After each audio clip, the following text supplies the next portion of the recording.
Well, hello, Disney Connections and fellow Disney freaks. Good morning. For you on the West Coast, it is like 6 in the morning, and good morning. Good morning. What a wonderful way to wake up than to take a stroll through Boston today on the Freedom Trail. And hey, real quick, I just want to let you know this video and all these videos this week are all sponsored by Main Street Trees. So take a look at this.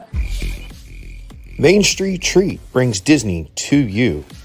Hey, we're Rob and Mel from Disney Connections and the new owners of Main Street Treat Company. So come visit us over at mainstreettreat.com to order your treats today. All right, so mainstreettreat.com. Link is in the description below. If you want to pick up some Disney treats, some Universal treats, help support the channel, help support the mission. And the mission is real, y'all. We are here in Boston, walking the Freedom Trail today. Going to learn some sights. We're going to follow the bricks on the ground.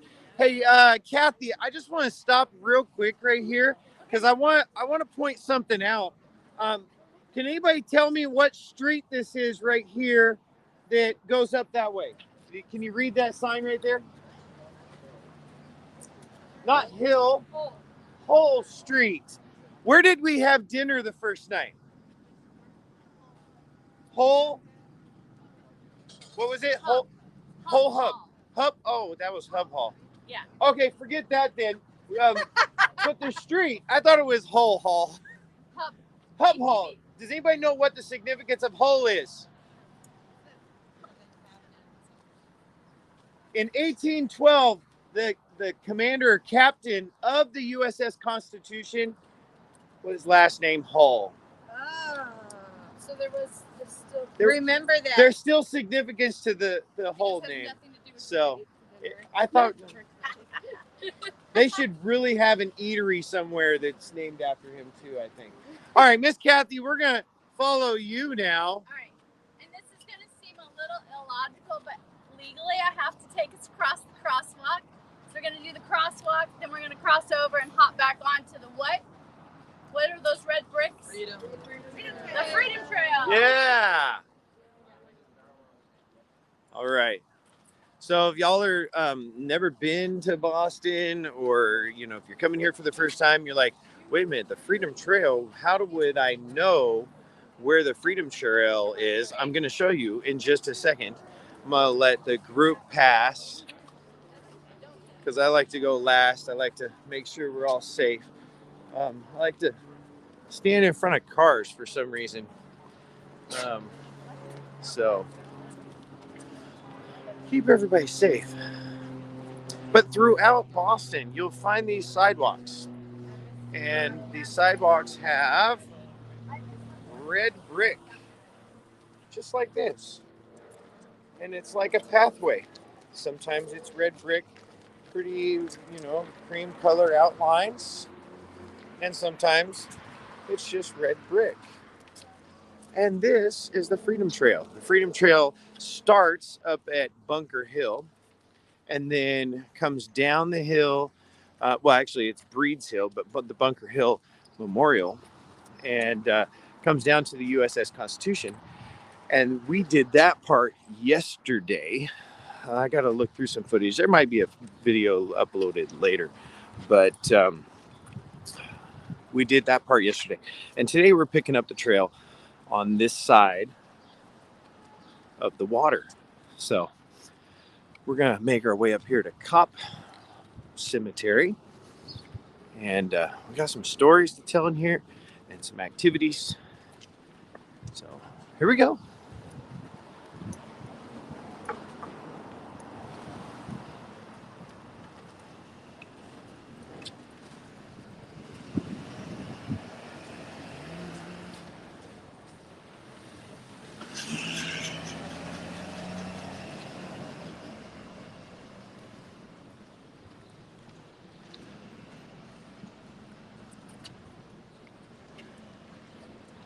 Not a bad way to start the morning.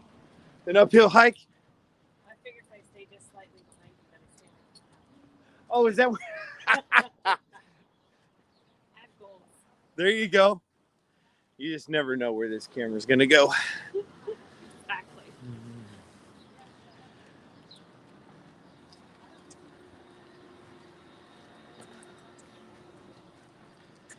Cops Hill Burial Ground. Burying ground.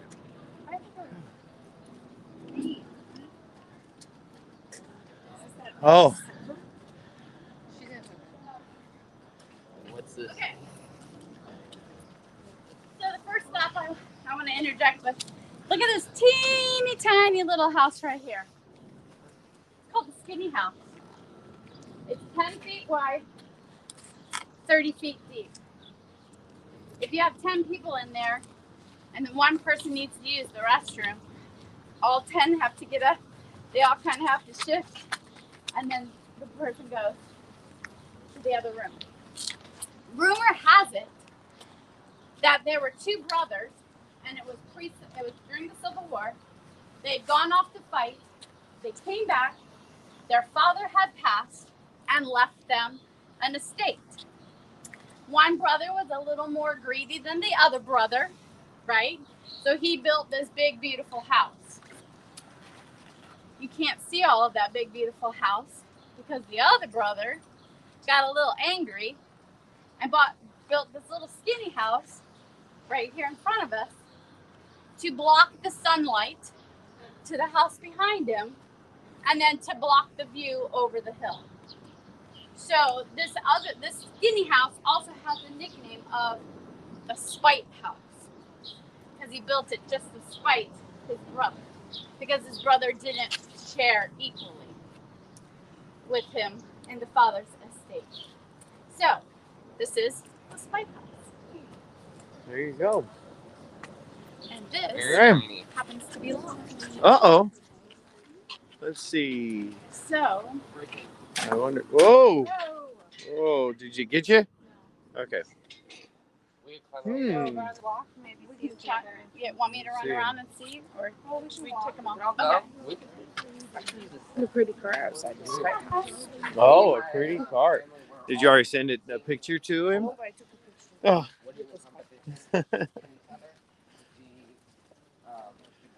All right. Did you turn it off? Yeah. It'll go in. Just give it a minute. Oh, wait. Let me see. Oh, because it's not off. Oh. Now. There we go. Okay. Oh, sorry. Now I'm behind you. Yeah. See? Yeah, that's how that works. There might be somebody at home that wants to make sure you're okay too. Yeah, my mom got ordered the whole bear tank. From my sister.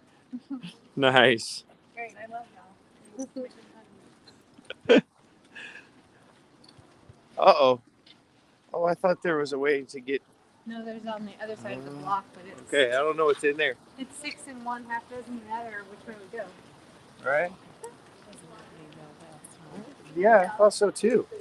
That's so weird.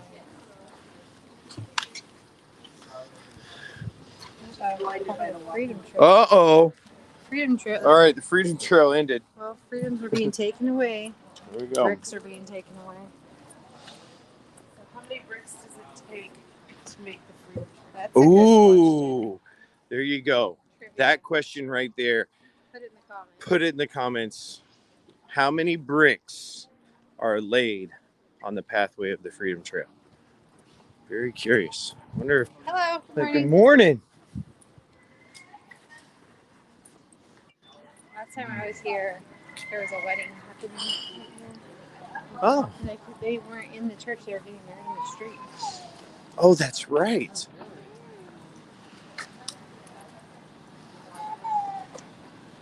Signal lanterns all over here. All right. So we're going to be coming back here. We're just walking around the block to see if we can't get into Cops Burial Ground. Too. And the church is closed as well. But we're going to come check out the Old North Church. I'm going to hold on to that one for a few moments. And then we'll come back and we'll talk about that. So, if you're watching this on the replay, which you probably are, because it is awfully early on the West Coast, and It's still even kind of early on the East Coast. We're out here. We're touring early today.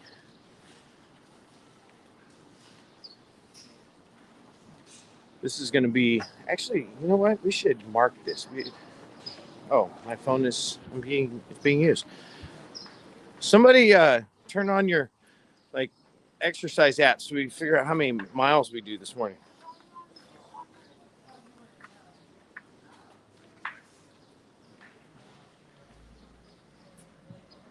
Disney Dynamics is in the house. What's up? Are y'all on the road?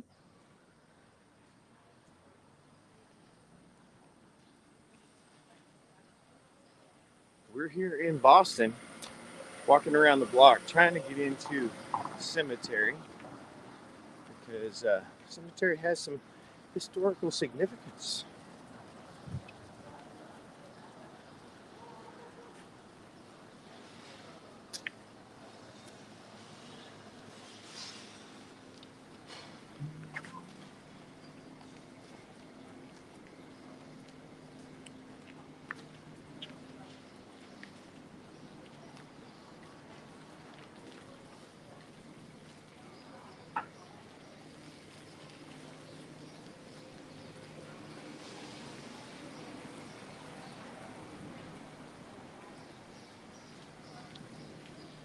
Very quiet.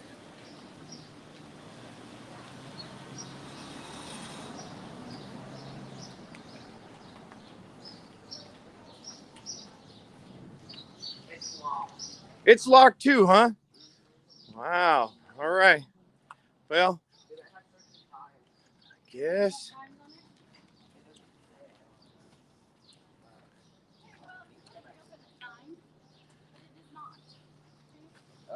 Well, we can check that place in.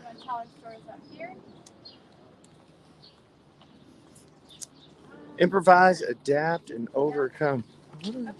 I'm curious what's over here. I do have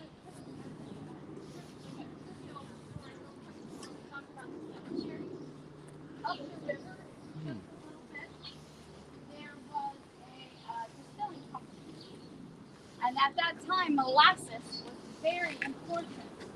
It was used as a sweetener in baking and in cooking, and it was also used to make rum.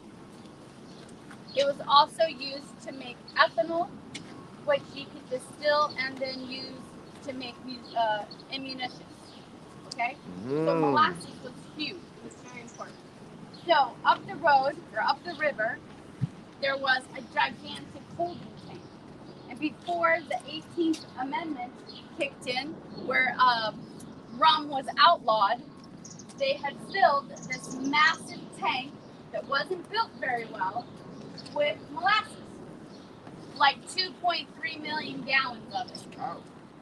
And the weather was really, really weird. And it was really cold.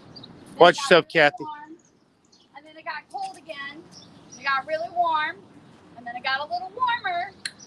And so what happens is the contents, of the barrel expanded, contracted, expanded, contracted, and then it exploded. And 2.3 million gallons of molasses went down on that right below us there, went down, rushing down. Trees were taken down, 21 people died. Oh my goodness. Telephone poles were knocked down, houses were knocked down, and the residents of this end said that it was super sticky and smelly for like a good 2 years after the Great Molasses Flood. Just a bit of trivia. Wow. That's amazing. All right, test of knowledge, star question. What did the 18th Amendment start? Begins with a P. No, what did it start? What was that called? What? Prohibition. What amendment ended the 18th Amendment? The 19th. No, that's woman's suffrage. That's funny. 23, I don't know. Hence, hint, it is the legal age of consumption Well, 18.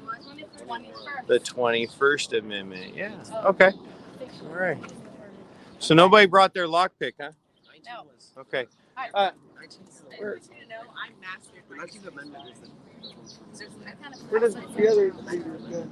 Okay. Oh, let's see. Yeah. Does anybody have a bag? All right. So we are at the second oldest burial ground. If you guys want to slide on down, you can get a better view of it.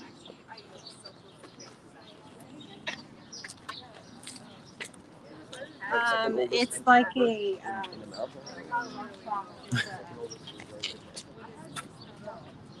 Yeah. Watch out. Oh, what? It says Boston Tea Party participant. What? Okay. Right there. This person was in the Boston Tea Party. All right, ladies and gentlemen, if we could just filter by here real quick, I just want to show you something. As you know, we're trying to figure out how to get in there. I want you to see the significance. Come on down a little bit, okay, and then we're just going to kind of filter past here. So the significance of cops. If you remember, there were certain events that were pretty significant during the revolution, pre-revolution. One of those we're going to learn a lot about this afternoon happened out in the Harbor. You remember what that was? They dressed up as Indians and they rode out and they boarded some ships because they were upset and they what? They threw tea in the river. They threw tea out in the harbor. So, Van, you'll notice this little plaque right here, okay, signifying this person that is laid to rest in this particular spot was a part of the Boston Tea Party. Oh, we're going to go to the other side? Okay. So, as we walk past here, Miss Kathy will lead us to the other side. Just take a look right here because I don't know who this person is. I can't see the other side. What? Step off the curb there, or step on the sidewalk. But that's why we're trying to get in here because Let's go. Okay. Got a code. we are having a good time. Are y'all having a good time? That's the question. On your way. Yeah. All right, you're having a good time too.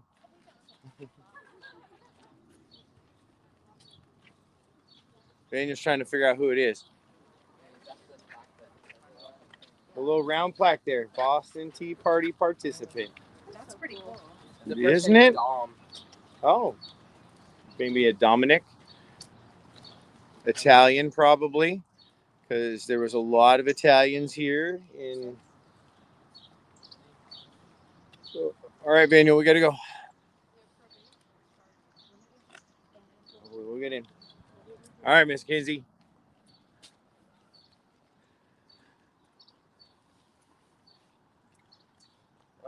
Looks like they need to mow. Well, they can't find the key to the gate, probably.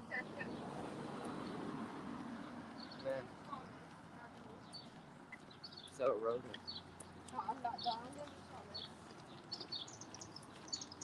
I think the ones that have flags are the ones that have more. Well, maybe. Free water bottle. Huh? Oh, there's another round. Oh. I will be. There you go. Oh.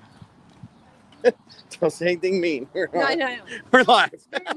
I just called the number and I was like, hey, we're here at the burial ground and you're not open. He goes, it should be. And I said, no. Oh, There's nobody here. What time do you open? He goes, well, you should be able to get in now. And so he just gave me the code. I'm not gonna nice. say the code. No, I wouldn't do that. We'll keep it. Oh, look at this cute little house. We didn't see this before.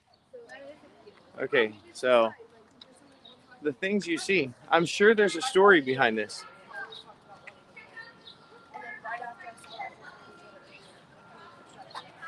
I said, oh, maybe I'm just talking about it. They didn't have a bigger available. That's it. This little house. I don't know. Yeah. The historical is number 54, Snow Hill. I wonder if it goes into that other one. Oh, okay.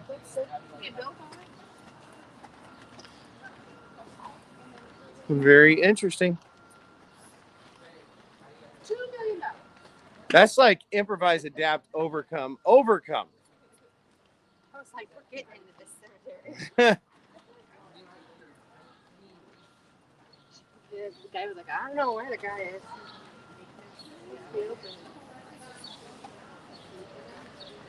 Hopefully he's bringing his mower. Because yeah. Can't mow. There's no reason to go.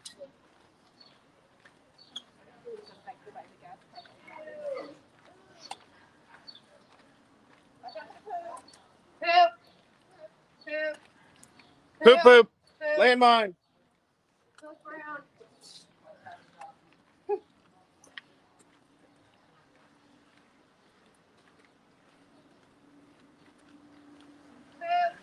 More poop. Apparently they don't have those little baggies. Oh, it's open, honey. We were just early.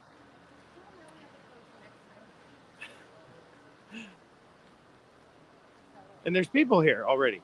How's that? All we did was walk around the block.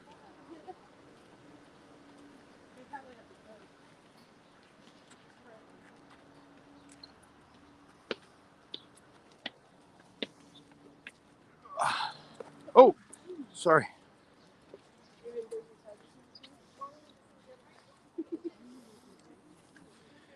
Miss Kathy, if I could, please.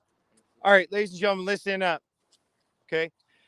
Certain parts of the trip where, here, let's move over to the side, please. Certain parts of the trip that are a little different than others. Okay. When we're bowling and pin bowling, that's a great time to have fun, laugh, joke around, and you know, that kind of stuff. Be loud. Be loud. That's what I was trying to think of.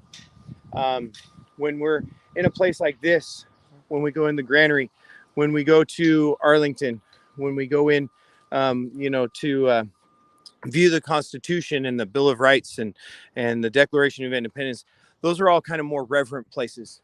Okay. So I expect that when we go into a place like this, more reverent. Okay. This is serious. This is a time to reflect.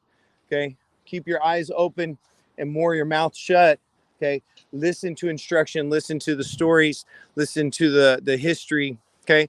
And look, because there's going to be some things that you're going to see in here that you won't see anywhere else, like dates that say 1700s. Okay. So look for those things. All right. Bring those memories in because this is important. The reason why we just walked around the block is because this is important ground. Okay. And I know Mrs. Striffler is going to have some stuff for you. Miss Kathy has some stuff for you. And I want you to just pay attention and have some reverence. Thank you. Okay, since my voice doesn't carry as well as his voice, can you guys kind of scooch in a little bit? And then we're not yelling in the cemetery. Okay, so this hill is named Copp's Hill. It's named after a shoemaker whose last name was Copp. Yeah, C-O-P-P. So, at one time, there was a windmill that stood here.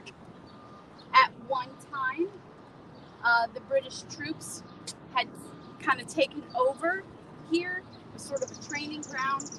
Some of the tombstones you will see they used for target practice. So this is the second oldest burial ground here in Boston. And there are some pretty important people buried here. There are over 10,000 people buried in this graveyard. Most of them are just ordinary people from the north end. And then there's some important people buried here. One of them was the gentleman who hung the lanterns for Paul Revere's Communications. Does anybody remember his name?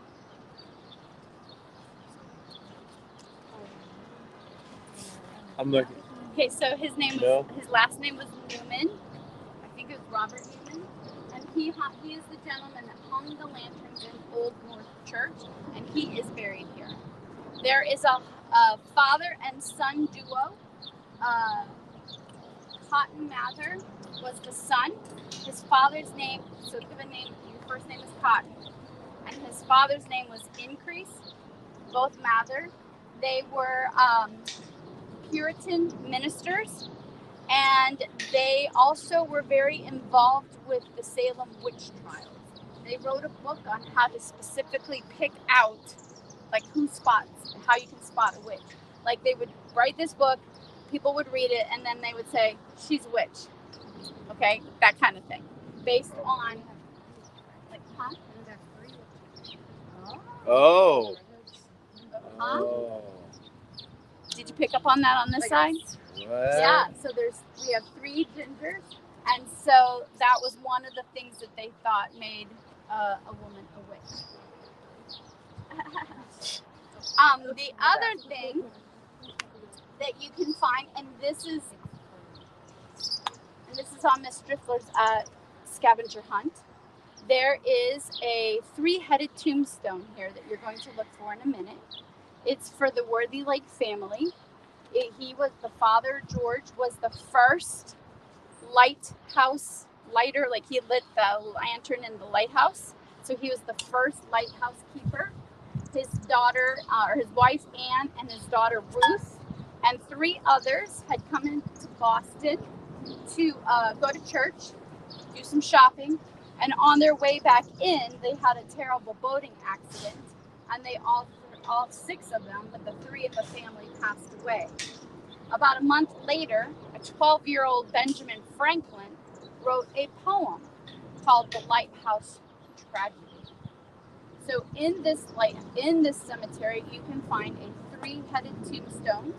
The name of the family is Worthy Lake. You can find tombstones that have bullet shots on them where they took target practice. You might see cherubs. The Puritans thought that the cherubs were a sign of, like, resurrection. You might see a winged skull, like a skull with wings. That is the death head. They were fascinated with death. And you might see an urn with some willows on their tombstones. And you might find some very interesting mottos or stories that are typed or etched on the front of their tombstones as well. So you're going to look for Worthy Lake, Newman, and you have what? 10? Yeah, and stay on the path. Yeah, stay on the path. Oh, and one other thing I forgot to tell you, as I learned, the graves where they are placed now might not have been where they were originally buried. People would steal the tombstones. People would steal bodies. One gentleman decided, I like this plot. He dug up the person that was in it and got rid of him, and then told his family that's where he wanted to be buried. So some crazy things like that happen. Nowadays, we're very organized, plotted out. There's so much security in the cemetery. But just some interesting things that happened back then. All right, you're also looking for one other thing. You're looking for the builder of the USS Constitution. I'm not going to tell you who it is. So some pictures, some video. If you only had a computer at your disposal. Yeah, right. Some pictures, some video. We will walk in here. We will stay on the path. We will keep our voices down and be reverent. Yes? And when you find the Constitution builder, let me know. Oh, and when you see, for example, a tomb like that above the ground, nobody in here is buried above ground. They're all below. Okay? So even if you see like a crypt, they're below ground. They're not at the top. Okay. Okay. 10 minutes.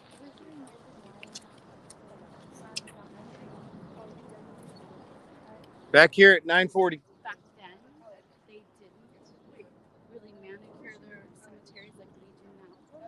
You know, like when we go to Arlington, you're going to notice that.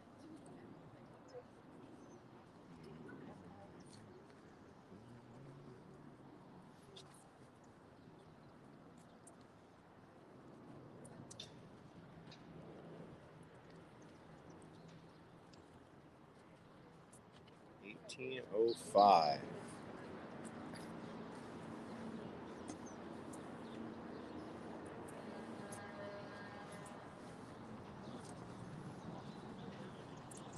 Try to find the oldest tombstone.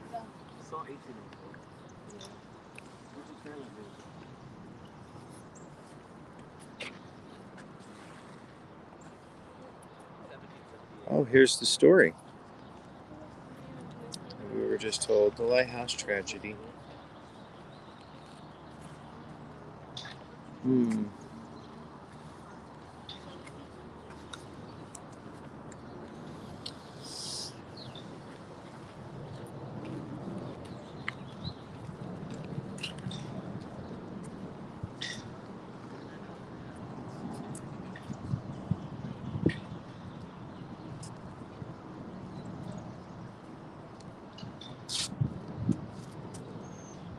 $17.78.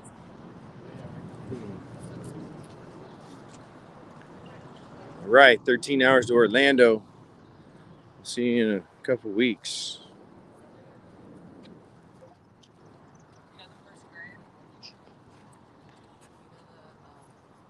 You know the one that had the plaque for the Boston Tea Party? Yes. It was, I can't remember, but it was a Thomas. And the one that said, and Cotton. And the last name was mixed up. Okay. It was like completely almost erased.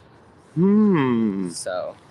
Okay, so maybe a relation somewhere.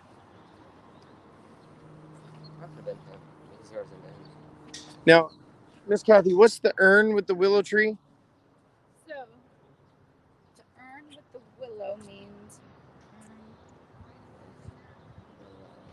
I have not seen that. So I know the cherub means represents a more sentimental view of death. There was a softening of Puritan views during the Great Awakening and the beginning of the Romantic era. Often the willow and the urn is accompanied with words like "in memory of," "sacred to the memory of." Oh, okay. So that it's just a kind of a slightly different change. Okay. Versus from the death head. Yeah. Interesting. I wonder who places the flags out here. And there's got to be a some families there are still descendants. Oh. And I think, and then Memorial Day wasn't too long ago, so that's true. I think they're just left some of the over. flags are here. Right. Boston Tea Party. Josiah Snelling.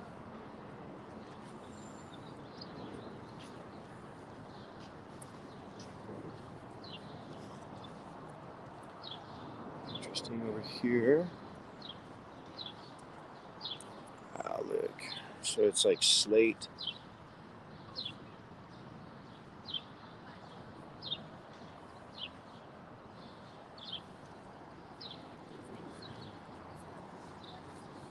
Let's go see what they're looking at over here. Oh.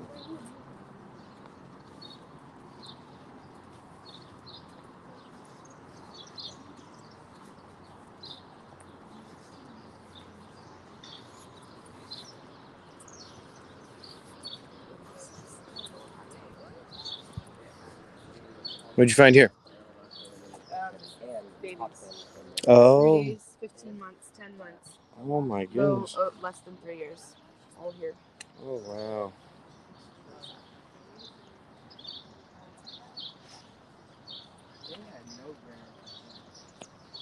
We're looking for who again? Where? So you're looking for the Lighthouse family, and you have to look that up or go ask Mr. Strickland. And then the builder of the Constitution, the USS Constitution, that is.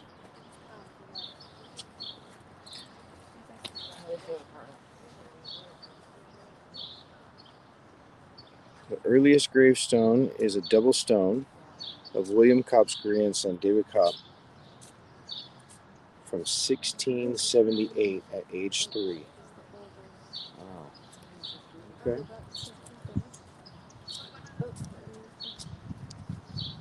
1677. Oh, wait. Oh, that's interesting. Maybe because it's the youngest, I guess. There's a gravestone in here from 1678, 1677. Those are the oldest. Wow. That's wow. That's pre-America, actually.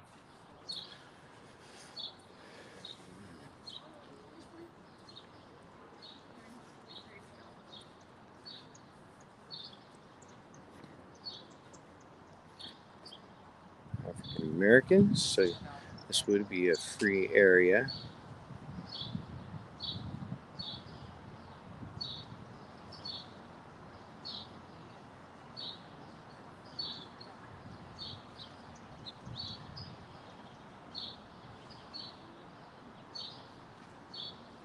Okay. They were brought in slave trade. In 1638 is the first recorded African Americans in Boston. Came across on the Salem ship the Desire.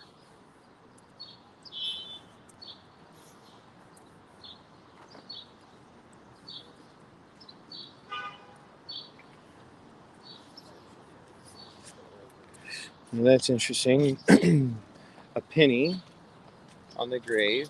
Do people just leave money? Then why do people just leave like money? So I'll tell you exactly when we get to Arlington because I have it in some notes somewhere. But I do know a penny means that I stopped by. Doesn't necessarily mean that you knew the person. Doesn't mean that you were related to the person. It just means I stopped by, and you're leaving a penny for, to let people know. A nickel, a dime, and a quarter, I believe, has some military significance. Like we trained together, we fought together. I was there when you died. I think that's a nickel, dime, and quarter. So they're more meaning or more resemblance. More meaning. So a penny is just anybody. So we could lay a penny, but for instance, we're not going to come here to revolutionary graves and leave anything militarily because we weren't there. Okay. Yeah. Thank you. So yeah, interesting.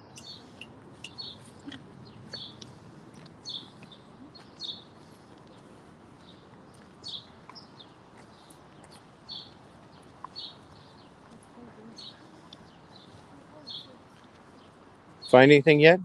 No. Oh, we found the three-headed. Oh, Yeah. where was that at? It's over. It's like the first. It's like, see where they're standing right there, like right in front of us? Okay, on the pathway. That's where Yes. it has like this. They're taking like, a picture. little They're plaque. taking a now? picture of it right now. Yeah. Okay, so I'm gonna go get that then. Goodbye.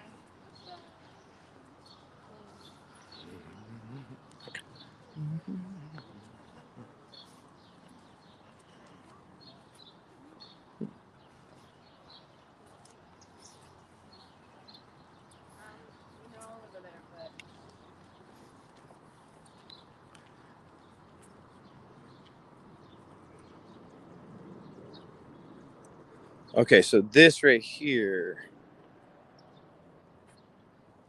This one is the Worthy Lake. yeah. Worthy Lake, right?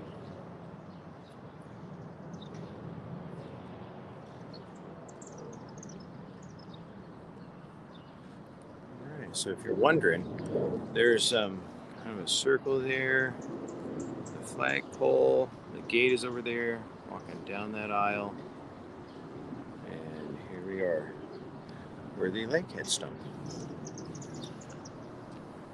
Okay. Well, that's been about 10 minutes.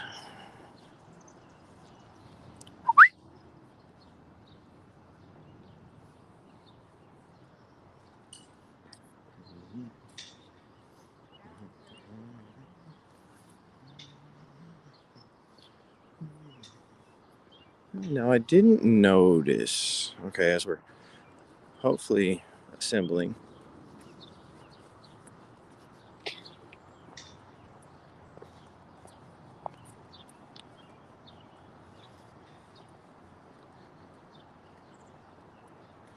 Did you notice these names that are on the on the concrete on the wall on this side.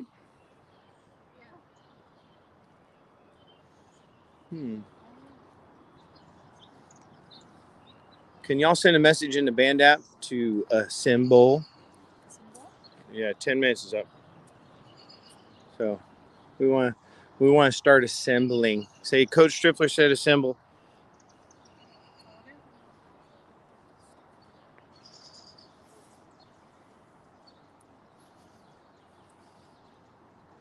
I wonder if this water fountain is normally running. This is very interesting here.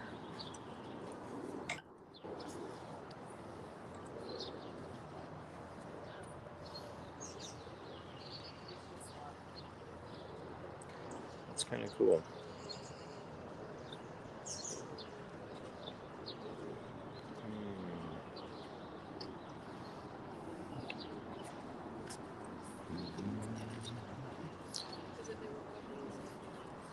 All right, so I'm going to go be the point of origin. And hopefully that will bring everybody this way.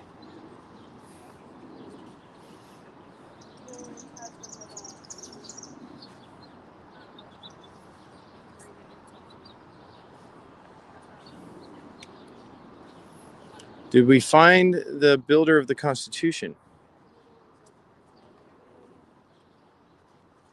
No?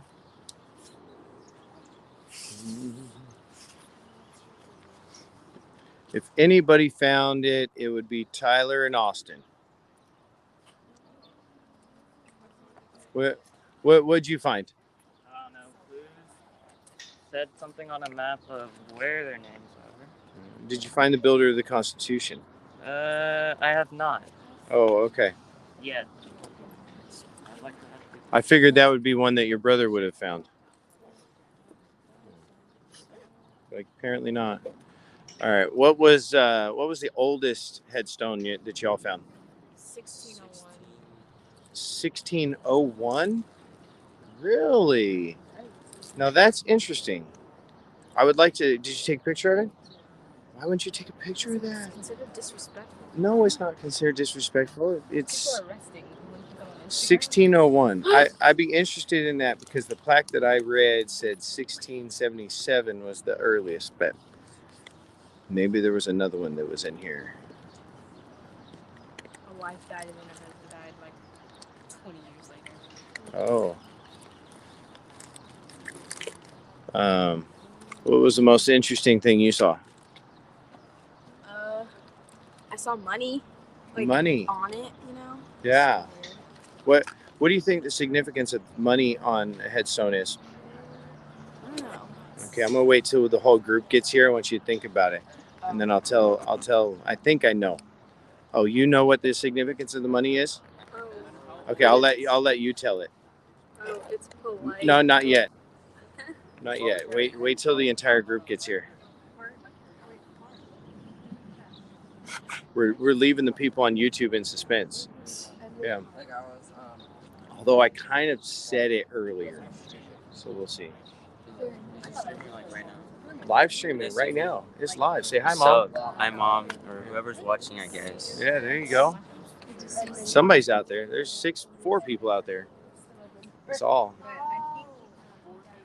But it's awfully early. Well, I found 2 of them. What'd y'all find? We found this cool picture of an African American funeral, and you could see like the exact house it was like taken. So the house is like still the same. Oh wow. I thought that was cool. That's cool. Got it. I figured. I thought I was gonna get a ditto on that one. Okay. All right. Let's see.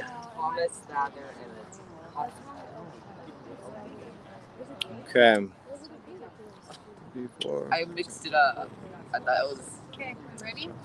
All right. So Victoria is going to tell us the significance. So if you want to gather in the significance of money on the grave. Okay. So if you're visiting like a soldier's grave, it's polite to put like a coin or something on their grave so that if their loved ones come back, they know that like someone's paying their respects to the soldier. Okay. To Do you know the significance of what coin is on there? No. Oh, do you know the significance of the coins that are on there? I saw pennies. I know that they have to relate with, I want to say a quarter means you served with them, I think. That makes sense. But I don't know. I was going to interject about stones, why there are stones on the graves. Oh, I don't know. I have seen stones, so you tell us about the stones. Okay, so We'll come back to the coins. The Jewish faith believes that if you place stones on the grave markers, that the stones will keep the souls here on earth, and they find comfort in that. Also, stone in Hebrew means, or pebble, means bond. So if you place a stone on their grave, you have a bond with them. And then also flowers, they eventually die, where stones can last pretty much forever. Very interesting. You got that? So now I'm going to look it up. I'll tell you when we get to Arlington if I'm right or not. But I believe a penny means you're paying your respects. You don't necessarily know the person. That's why you see pennies here in this graveyard that, people put on a grave. You don't know them, but you're paying your respects. You visited. A nickel, I believe, means that you knew them and that you maybe went to training with them. A dime means you fought with them, and a quarter means that you were there when they died, when they passed away. So coins have a significance. So more likely when we go to Arlington, you're going to see those other coins on there. So, Yeah, all right. They're not from 1601. Right. So, awesome. Did anyone find the Worthy Lake? You did? Where is it? Oh, it's right there? Yeah. Oh, that was What about the Edmund Hart? Did anybody know that it was Edmund Hart you were looking for? Oh. I think he's down there on the wall. So that's why you didn't find him. I did find someone that was part of the U.S. Constitution. It was John Clark and Ben Clark. And what about Cotton and Increase Mather? Did anyone find them? Oh. Back in that corner? Back over there. Awesome. Did you get pictures? I did. Okay. Awesome. Did anyone find any bullet holes? Yeah. On graves? Did you take a picture? No. Oh. Sorry. Document. It's disrespectful. All right. No, it's not. Okay. How do you think they get them in history books? Oh, the spirit follows you. I don't want that. All right. Miss Kathy, I think we are ready to move on to where we signaled for the Paul Revere ride. I did take like a picture. What am I gonna do? Let's follow Miss Kathy. I need to put a quarter or no, something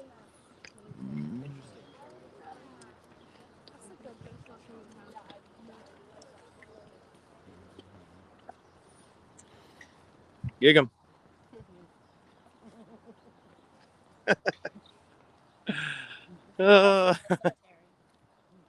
What? Oh. Hey, I didn't go there, but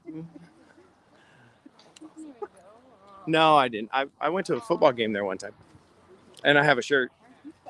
I'm not from Texas. I got there late. I would have went to A&M. Yeah, maybe that's it. Holy smokes! All right, we need to.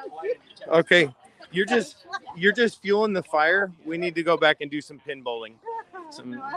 Yeah. That was awesome. We need to find a restaurant. There's a few kids that really need to go. I think there's one on the back side of the church. If it's open, then we can Yeah. We'll see. I'm actually really excited because all that construction should be done by now. Remember? Well, no, Uh, it's like 281 construction. right? Never done. It's never done.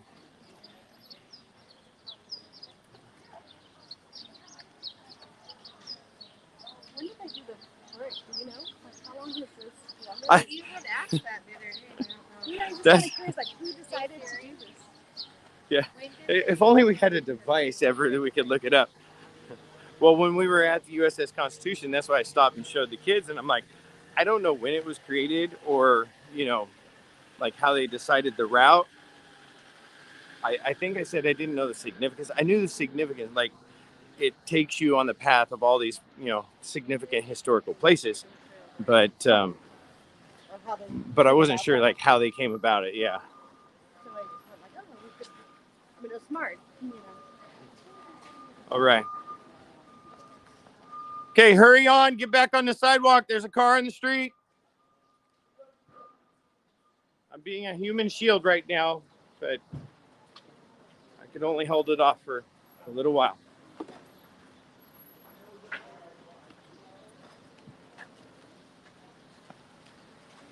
Try to stay away from the garbage. It's looking like New York up in here. That was probably one of the things that amazed me the most the first time I went to New York was just the garbage on the down there. I mean, I think, yeah, down by Battery Park when we got off from Ellis and we were walking up through the Financial. And it's like, holy smoke! But I mean, I guess what else do you do? I mean, you'd have to have garbage service like 10 times a day. How would that happen? How would it work? Yep. Incinerators, maybe, underneath there. I don't know.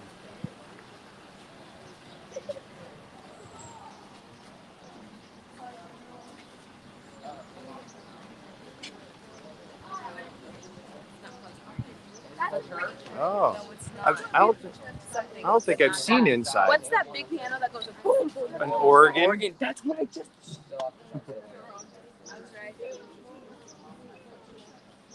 Whoa, right there. Oh, is this the church that we're going to go to? 6 minutes. We are early today. Everywhere. So established in 1723. Wow.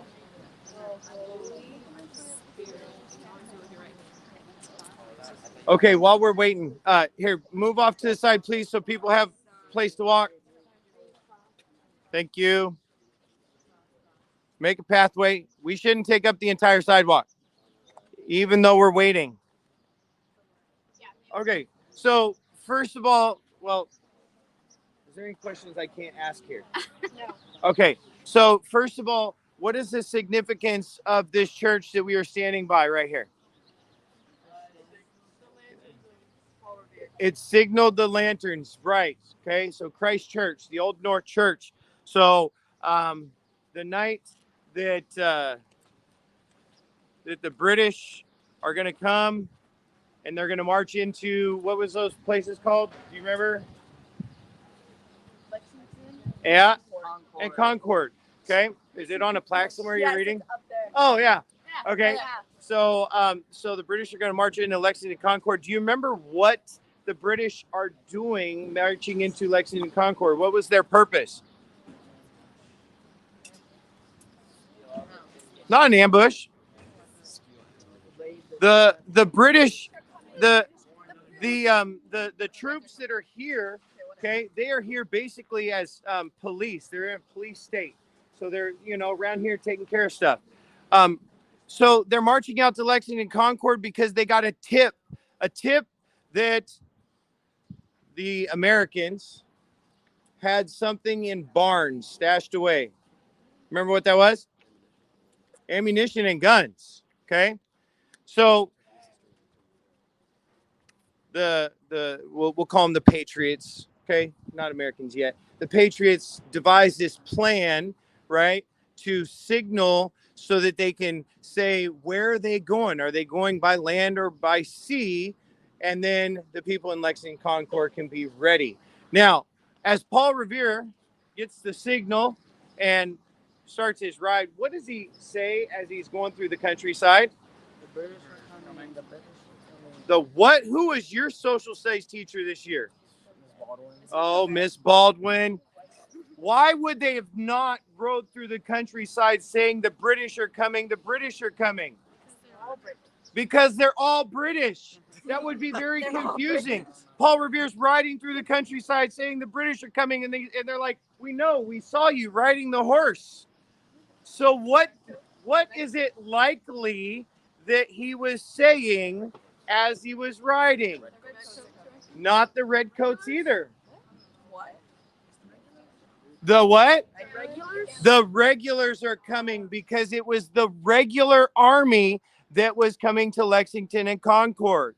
Okay? So the militia would have been made up of the Patriots, which the militia was part of the army that would have fought in the French and Indian War. The regulars were the highly trained British troops that, yes, wore the red coats with the nice little target on their chest. Okay? Did I kill 6 minutes? Let's try. Yes, ma'am. Wasn't there 2 other people that helped Paul Revere though? There was. Why is it that we only know Paul Revere? Weren't they both captured or something? Also rhymes with stuff. Paul Revere. It what? It rhymes with stuff. It rhymes with stuff. So, Longfellow, right? Am I right? Anyone double check me, fact check me on that? Google. Longfellow, I think, wrote a poem. Is that the name? Yeah. Paul Revere's Midnight Ride. And the reason why we know Paul Revere rode through and why we revere him as the rider is because his name, it rhymed with a lot of stuff. Revered, near, fear, here, there. Oh, no, that doesn't work. But there was a lot of rhyming words that he could put in a poem. But the other 2, which we'll hear about in a little bit, their names didn't rhyme very well. So, yep. There was more than just 2 people. I think it was like other writers. Yeah. That's how we just like. Yeah. I know. Yeah. They don't really get the recognition, which is kind of sad. I'm still waiting. Are you looking? Yeah, she's looking right now. I don't know. I mean, hey. Oh, I don't want to say that because it might mess me up here. Oh, Hi, here. YouTube. Hello. Hi, YouTube. Make sure to like this, guys. Smash the like button. Nice. Yeah, smash that like button.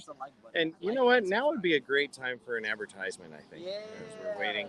So, hey, watch this advertisement for Main Street Treat. Do it. Do it. Right now. Wait, repeat what you're saying again. Watch this advertisement for Main Street Treat. Main Street Treat? Yeah. Okay, give me a count. Watch this advertisement for Main Street Treat. Main Street Treat brings Disney to you. Hey, we're Rob and Mel from Disney Connections and the new owners of Main Street Treat Company. So come visit us over at mainstreettreat.com to order your treats today. All right, y'all. So we are now transitioning. We are all looking up here at the weather vanes on the top of the church. Oh, okay. We're gonna walk around. Okay. Okay. We don't get to go in today, but that's okay. So that is the original weather vane. Oh my goodness gracious. I know. Is that weird when you, okay, if you stand here and you look up, it's almost as if the building is moving. That's what happened at Bunker Hill yesterday for me. So weird. See, I like to integrate science into history. Okay. All right. Moving on. Is there a way? Can we not walk through the courtyard? No. Oh, we can't even walk through. Oh, okay. Yep. Improvise, adapt, and overcome. This is a new rule where you have to make an appointment. Oh. Oh, God.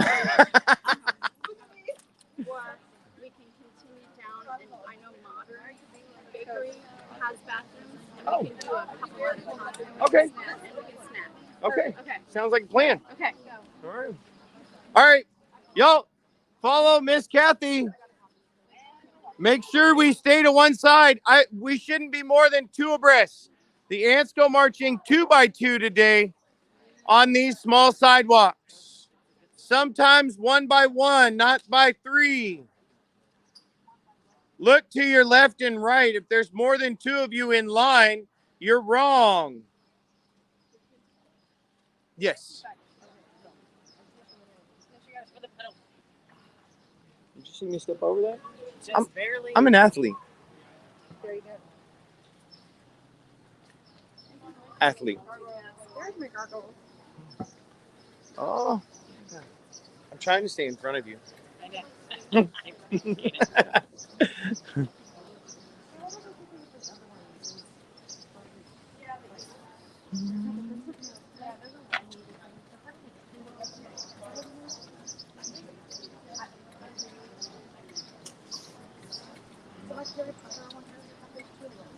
So I'm not exactly sure where we're going, but I think we're going to a little bakery, possibly for a snack and restroom break. Oh, Megan's like, bakery? What? The, I think it's a bakery that specializes in salmon cakes. Yeah, salmon or whatever that is. I don't even know. It sounds a lot like salmon, but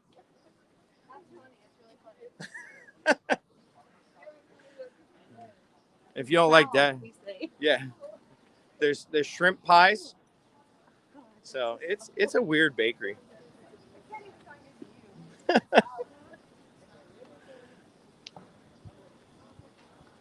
Now, if you notice, we are no longer on the Freedom Trail. So, y'all, we could be lost. Send help. Just kidding. Just kidding. Don't send help. We're fine. We're fine.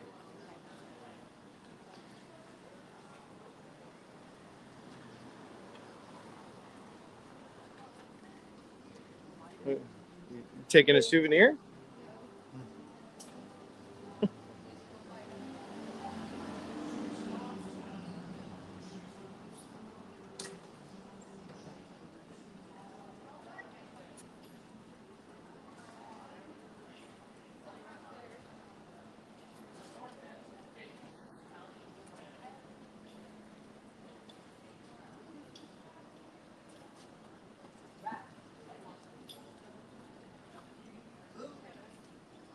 Yeah, I've learned first names. What's y'all's last name? Me and my brother. Well, I mean, you got the same last name, right? Yeah. Yeah. What's your last name? Long. Yeah. So I believe this your mom that's on here saying good morning? Yes. Okay. So did you want to say hi to mom? Hi. There they are, safe and sound. All right. Now I've got your last name burned into my head. So that's what I thought.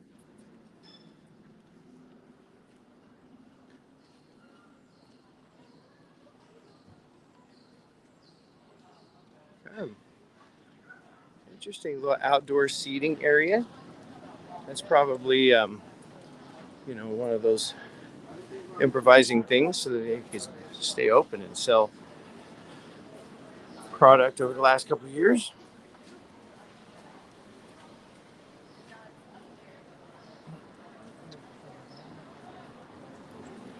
So Austin, are you going to college for history? No. Oh no, you're just a history buff. Yeah, I'm just a history buff. Okay. What are you studying in college? I'm a visualization major, which is kind of this mash mostly of animation, just about all the parts of animation. So. Oh, okay. Yeah. So what do you want to do with that career, with that training, that schooling? Possibly either get into the animation industry or the video game design industry. Oh, okay. All right. Hello. Although there are openings in the medical field and just a lot of general education fields that can use visualization. Oh yeah, that's cool. I asked because my son wants to go specifically like into storyboarding, like taking a story and just visualizing it. Same thing, which I never even knew that there was a major for that. So I'm gonna have to pass out on to him. But you know, visualizing the bits and pieces to kind of, okay, this scene is this, and then moving on to next scene. And visualization touches just about every level of animation, so he'll definitely get to indulge in storyboarding. Okay. But he'll be able to also use his skills once he's like junior, senior, to create his own animation all by himself or with a small team of his friends. Oh, that would be awesome. Well, I have to look into that. Okay, y'all. Okay, make a pathway, please. Off to one side. Off to one side. Honey? Oh.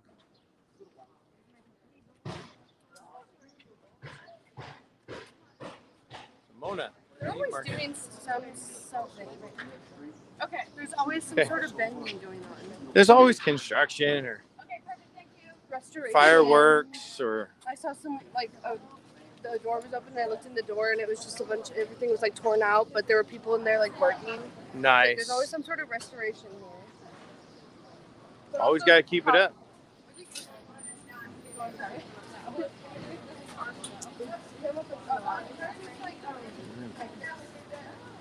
Hello? You weren't too friendly. Stay to the right.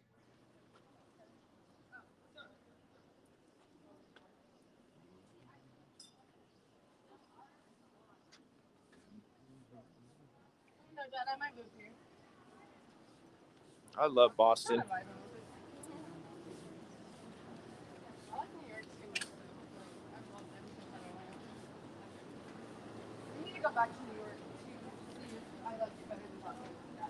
We'll see. In 2 days, you'll probably tell me you're moving to New York. So.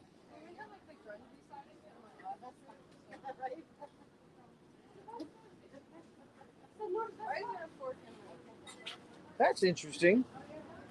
Wow. There's a fork, knife, and spoon, and a horseshoe, all embedded right out this wine bar. So,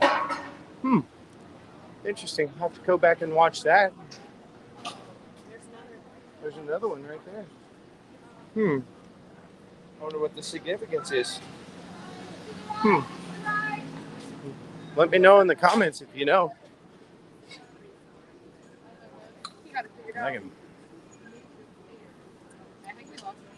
I would like to say, while the camera is on me, Oh.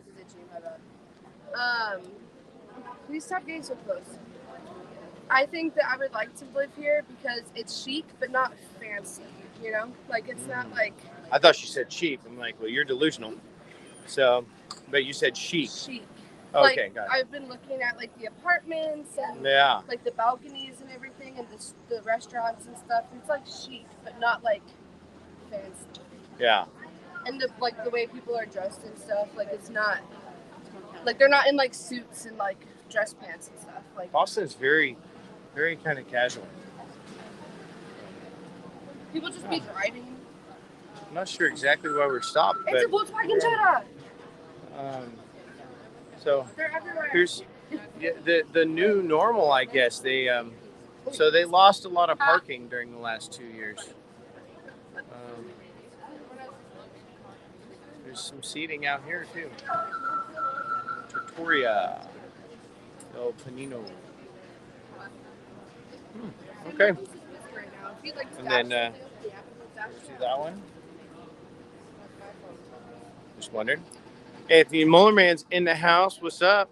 We're just stomping through the city right now. We are on our way to maybe a snack and restroom. We veered off of the Freedom Trail, and then we'll be back on the Freedom Trail. At some point, we hit the two major. Oh, here it is right there. There's the Freedom Trail. So we're crossing. I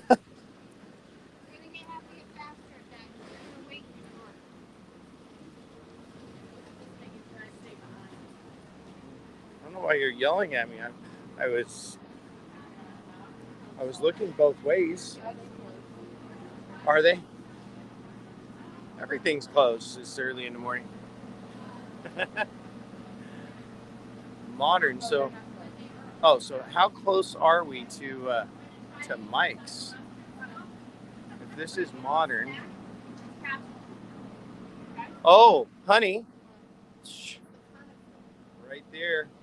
You see it? You don't see it? I know where we're at now.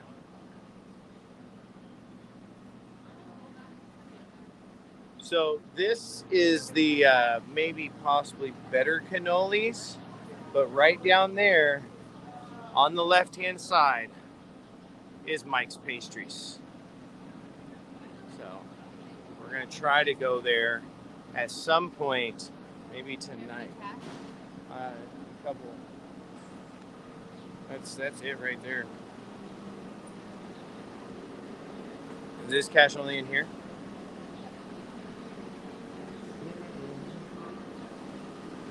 All right, we're just gonna hang outside here. I don't really have any reason. This is cash only as well. That's interesting that even in the pandemic, the last 2 years, can I say pandemic on YouTube? In the last 2 years, that these places didn't pivot to touchless payment. That's kind of weird, I think.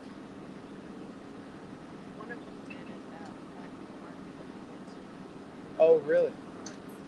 And they would only, oh, right, the first night at dinner, yeah, the burger place in the back would only take cards. And then you still have a place like this, and Mike's Pastries down the way, that only take cash. They don't take any card. So, you know, no Apple Pay, nothing. But that now, hold on. They deliver Grubhub. So how's that work? So Grubhub pays them. Interesting.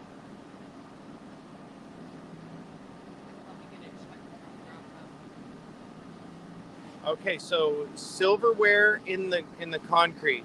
I don't know if you saw it back there. We were outside a restaurant.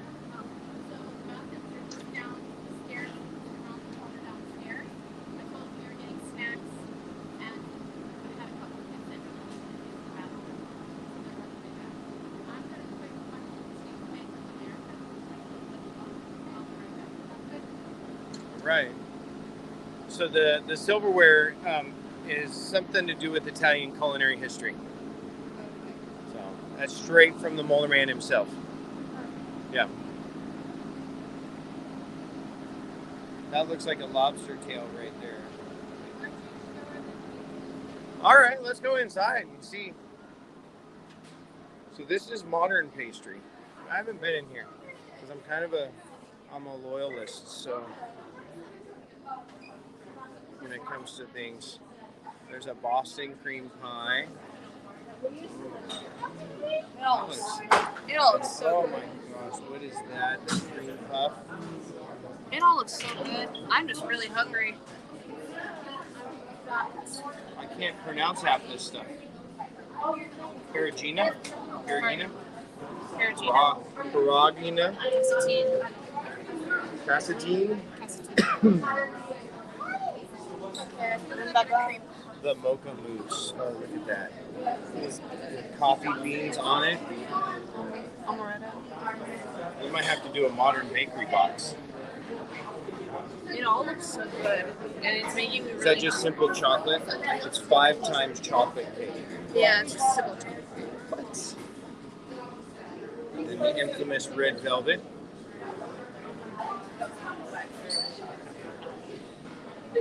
Okay. So here we are. We're at Modern Bakery, right? Modern Bakery. If it's so modern, why don't they take credit card?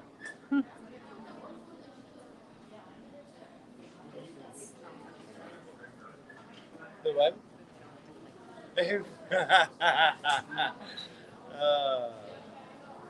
Quite possible there.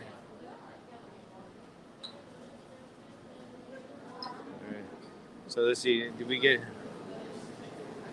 What we do? We get a bag of Milano cookies. No, I already had those. I finished my Twizzlers.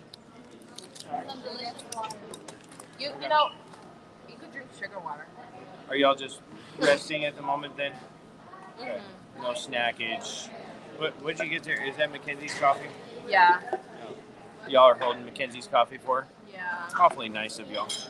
You know, we're the best. Yeah. We're all that in a bag of chips. They have alcohol here. Coach, how long do What's we that? have? Well, we were taking a little detour for restroom, and because they, I guess they changed the rules at the Old North Church, so we couldn't walk through the courtyard like we have in the past. So now we are taking this break, and then we're going to get back on the Freedom Trail. The next place we should be stopping, I believe, is Faneuil Hall and Quincy Market, where we're going to be having lunch. But we're not going to have lunch there. We're going to pass by. We're going to continue on the Freedom Trail. We're going to head to the old State House where the Boston Massacre happened. And then we're going to continue up to the South Church Meeting Hall, where they all met and decided that they were going to do the Boston Tea Party. And we're going to throw the tea in. And then we'll see the Granary burial ground, where there's some significant people in there. Let you know when we get there. And then we're going to stop and we'll see what time it is and how long until lunch. We'll be at Boston Commons, which is a big old park area. And then we'll get picked up and taken back over to Quincy Market for lunch. No, it's not that much. Are you watching? So. Hold on. How many more miles is that? Like, on estimate? 16, 17. Oh, we're having Yeah. lunch on Yeah. one. Yes?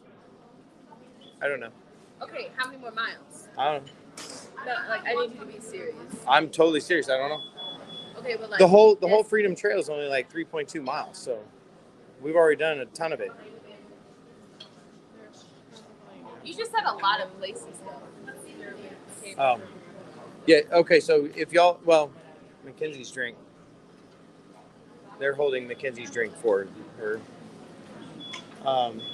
Let's go ahead and free this table up. And let's free that table up for people that are buying stuff. Okay?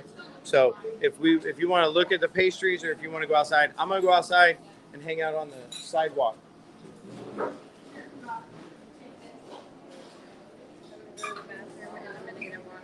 Okay.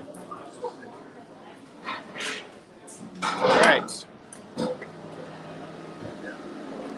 I knew there would be new obstacles on this trip because we're coming out of this deal. I've never seen this street like this.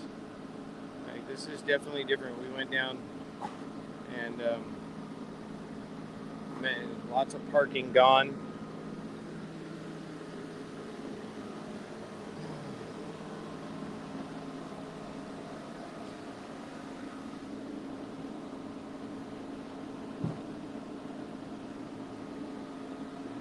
Wish I had some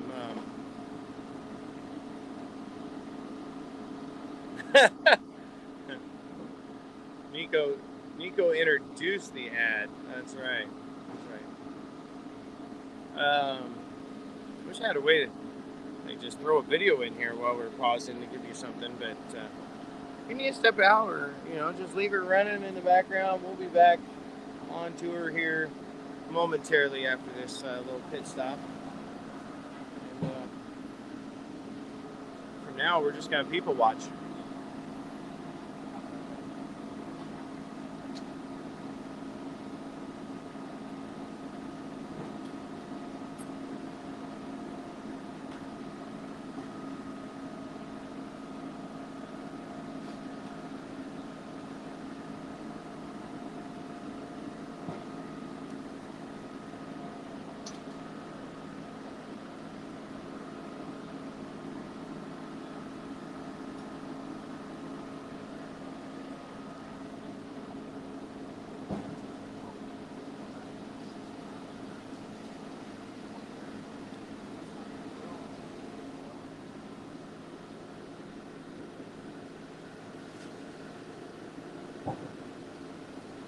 in the house. What's happening, Lisa? So, we are in Boston. I don't know if you knew that, but we are in Boston. We're doing a little freedom trail today, and freedom off the trail, freedom to go in here to Modern Bakery and get a pastry, and then we'll be on our way. We got lots more to see.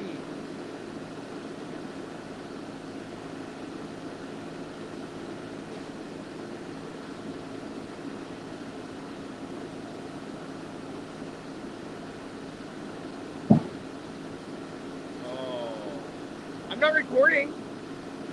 I mean, I could if you would like.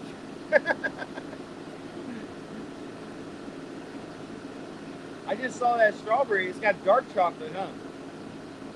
I'd show y'all, but not today. Maybe next time. That looks great.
What is that?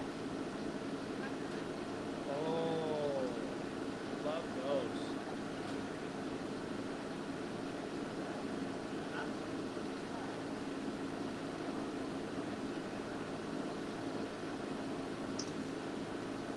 Interesting choice of running gear. The jean shorts.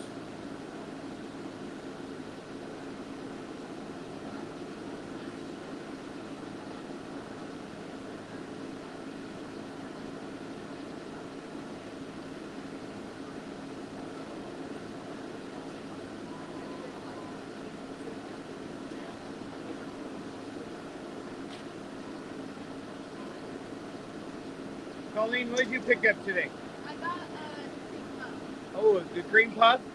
Yeah. It looked delicious. I used to have a mouse named Cream Puff. Okay. Yeah. You didn't eat him, did he? Did you? No. Oh, okay. But this cream puff you're gonna eat. Yeah. Okay.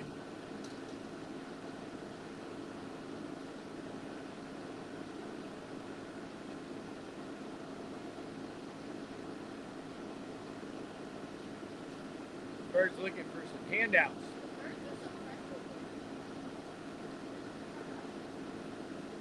Oh, his buddy's coming too. We're gonna go down here. I think I want to see some birds here. This will be an interesting view. See if the birds do anything.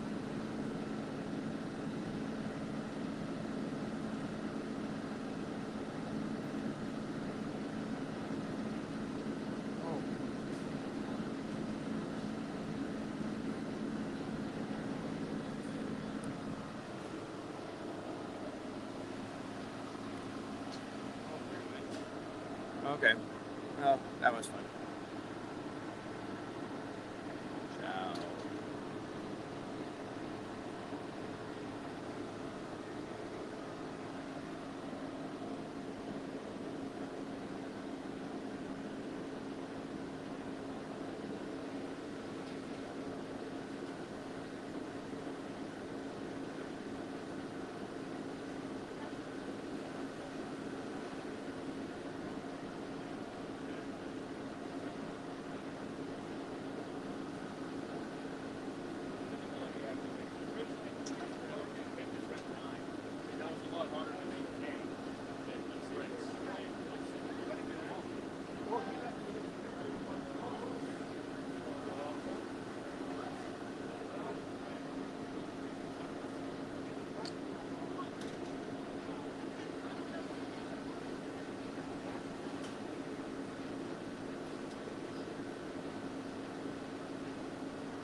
watching it all. A 1, 2, a 2. A 1, 2, 3.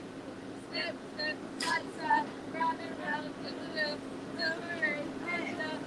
If you do the love slide. Okay. Oh, now we have to do the fly one. Oh, wait. Let's look this way. Oh, there's people. There's people watching. Okay, stay to one side, please. Stay to one side or the other. Leave a pathway on the sidewalk. Watch where you're going.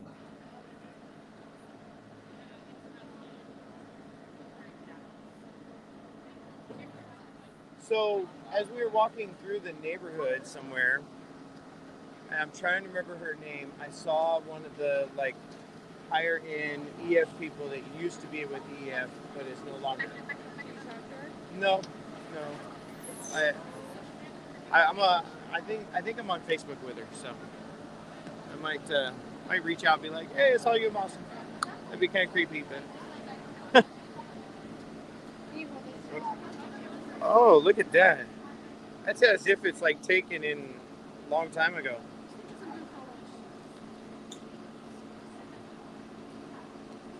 I love the Polaroid.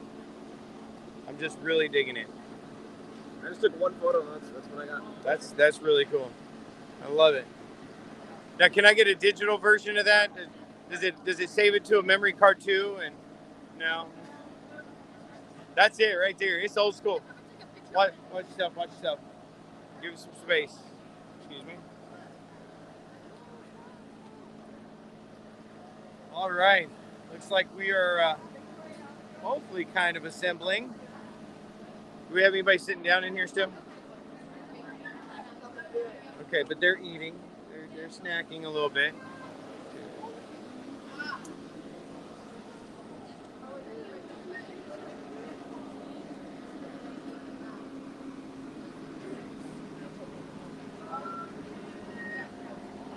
I'm an adult in the bathroom. Okay. And there's 4 girls inside. 3 girls inside. They're just waiting for the mom to come up. Okay. Perfect. We're just waiting on the one that's in the restroom, and then we're gonna rock and roll. Now we'll just continue right on down this way. Oh, that's right. We need to go down here. Oh, that's where we're going next. Okay. So we're gonna go to Paul Revere's house. We gotta go back that way just a couple blocks. Okay. Oh. This guy does tours. Normally, it's a 2-hour tour through Boston talking about the historics, pizzas and everything like that. And he does it for kids. And then you end up here at the bottom where we went to the bathroom. And No way. 2 to 3 slices of pizza depending on its age in the bottom of the water. And it's a whole tour, so I wanted to make sure to give that to you. And I wanted to give one to Kathy. Okay. Here, I'm gonna throw this out there. So, oh, sorry.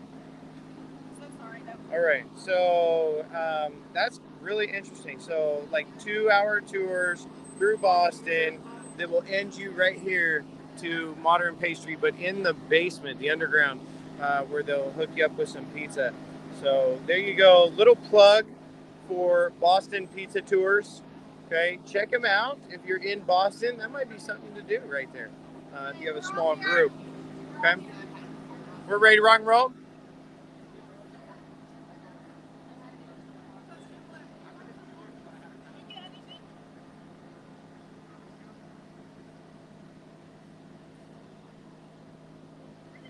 Okay. No, I did not get a snack today. I gotta save my calories for other things. Okay, stay all the way to the right and let's go.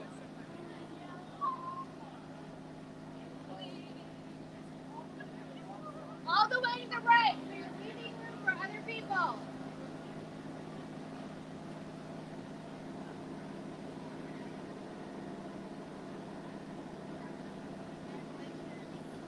All right. So on to Paul Revere's house we go. We're getting back on the Freedom Trail. As soon as we get, it looks like we need to walk. Right up there. The Freedom Trail. And it was funny because I'm standing there and people are walking by, and I heard just some random people. I mean, they were just like a group, and he was explaining to them that the Freedom Trail used to be just a painted red line, which I saw some painted red at some places. Right, but they came through and put the brick because the red line was too hard to maintain. So they put the brick in. So this is like Little Italy, right? This area that we're in right here, which we had dinner down in this area the night before Valentine's Day, was it? Yeah. I think. So. Yeah, I had dinner down here with. Oh yeah, blah blah blah blah blah. I had my squid pasta. And I had squid pasta, and they didn't tell me what it was. And the owner of the restaurant made me get it. He was like, "You need to get." He said, like, "You'll like this. You'll like this." Yeah. And I said, "Well, what is it?" And he goes, "Doesn't matter. You're gonna like it." I said, "Okay." And so I felt like I couldn't argue with him. And did you like it? I did like it, and then halfway through, whoever was sitting across from me was like, "Oh, you got the squidding pasta," and I said, "What?"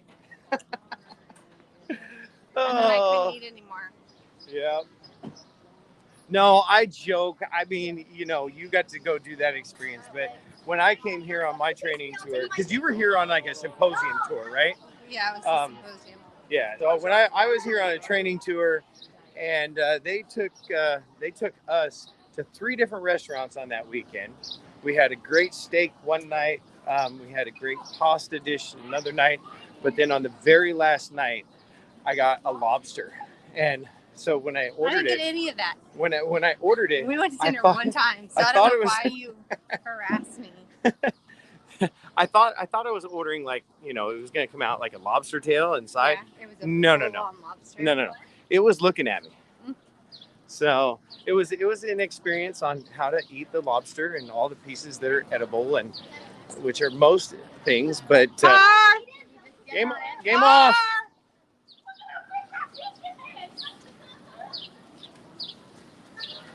Look at the smart children. Don't care. Okay. All right, we can cross right behind that car right there.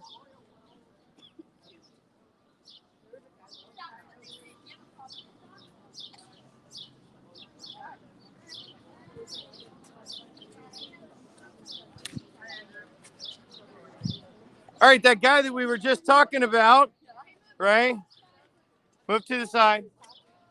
That guy we were just talking about, who did the midnight ride, there is his house. That's it right there. Well, you know, beauty's all in age, right? I mean, and if I was that old, I probably wouldn't look too good either. But that's old. It's a very old house. Black, you know? It's very old house. I think it's pretty cute. It just has no color. Like, I feel like a depressed person would live in there. I don't. Well, maybe there was a reason. Maybe that was like the most durable paint of the time. Maybe it kept it warmer in the winter. I don't know. There's got to be a purpose to it. Maybe it was all the paint he could afford.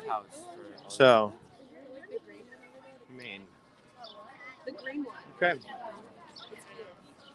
Oh. Yeah. Oh, like I thought you were talking about the We need to go. Very interesting. Bless you. Okay. Do you guys typically try to go in, pay to go in, or do you just talk about it from the outside? Yeah, we don't pay to go in. Okay. So, if you have something to say, I think Miss Striffler wanted to talk a little bit about it. Yes, I thought she did. Honey, did you want to talk a little bit about Paul Revere's house? What's that? No, you got the notes there. I don't want to miss anything. All right, here we go. Gather around. Miss Striffler's going to tell you a little bit about what? I don't know anything else. Actually, while she's getting out the notes that she prepared, y'all tell me what you know about Paul Revere. He what? He rode a horse. Okay, pretty much everybody rode a horse during that day. Okay, that was their mode of transportation. That'd be like us saying we drove in cars. Okay, what else do we know about Paul Revere? Okay, good. So these are all very obvious things. How about some things that you know about Paul Revere? What was his job? What was his job? He was a writer. Oh, was he a writer? No. Nico, you don't remember? We Where's talked about this. Where's Austin when you need him? What was Paul Revere's job? Yes. He was a silversmith and a goldsmith. and a goldsmith, and he dabbled in some engravings. Does anybody remember like a famous engraving of Paul Revere? What did that engraving depict? Anyone? I don't even know what you're talking about. Oh my goodness gracious. It's like important, super important as we are stepping onto the beginning of our Revolution tour. We haven't quite made it to the old State House yet, but what happened at the old State House? Yeah. We talked about Yeah. this. What was that shooting called? The Boston Massacre. Now, Paul Revere, I don't know that he was actually there. Okay. But when an event happens, what do we know there are? There's two sides of a story, right? Which side of the story was Paul Revere on? The Patriots, right? The people that lived here. He was not on the side of the story of the people that came over from England to help with the French and Indian War and to, protect us and then eventually police us here in Boston, right? But he was on the side of the Patriots. So his etching that he makes it into the paper. How does it depict it? Like who's the aggressor and who's the victims?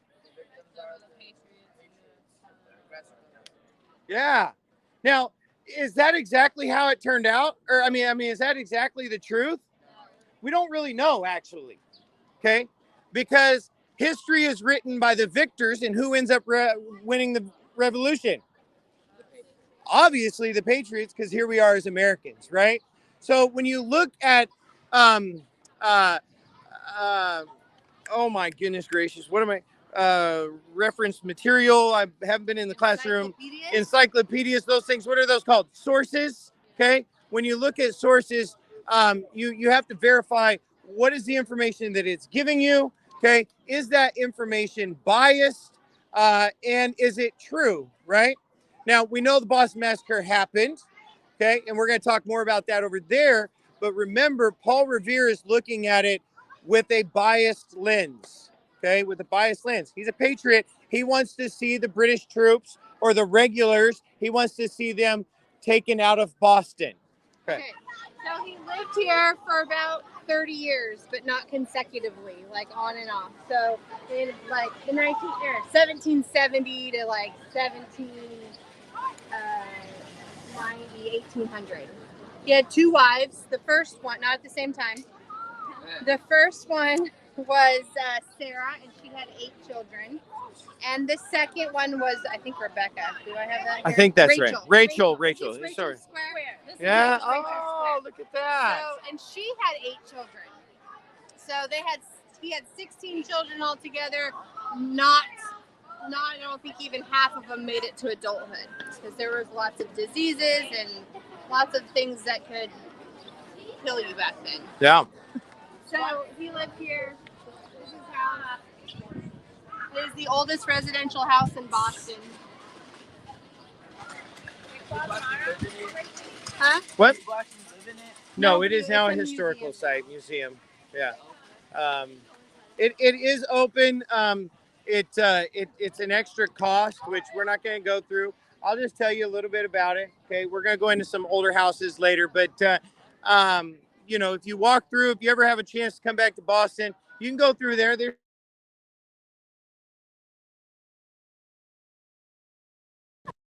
not much to see inside. It's just a house.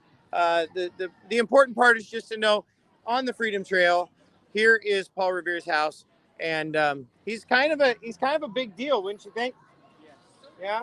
I mean, not just because his name rhymes with a lot of stuff, but he did. Does it cost money? If they want to go in, it's $1. It's $1. Yeah. I don't know. Do we have time? What do you think? It's a quarter Like to not 11. as a group, but if anybody wants to go in, it's $1. If anybody would like to go in, Like 15-minute walkthrough. Do we have 15 minutes? we have 15 minutes. We have flexible lunch. The Okay. only thing Okay. we have to be at is It's the the tea 2:30. party. Okay. Yep. Okay, is there anybody that would like to walk through the house? It's $1. Oh, it costs you $1. It's pretty cool. It's pretty original. If you want to go in. Okay, if you want to step over here, and Miss Strivler will lead you through. I'm not going Oh, I'll go through. Well, Oh, it's more can than I? $1. They probably have the card. I don't know. No, I have $1. It's $1 for them. Oh, $6 it's for you. $6 for me. There you go. $1 for students, $6 for. Tape recording there. Oh well, You can't tape recording. that's right. No No pictures. pictures. That's right. No pictures. So you can just take pictures with your mind. They probably take a card. I can keep this out here. No, it's fine. $1. I mean, do you want me? All right. I guess we have some takers that are going to go through the house. I can't record in there, so that's why we didn't want to go in. Yeah. Just say you're oh, okay.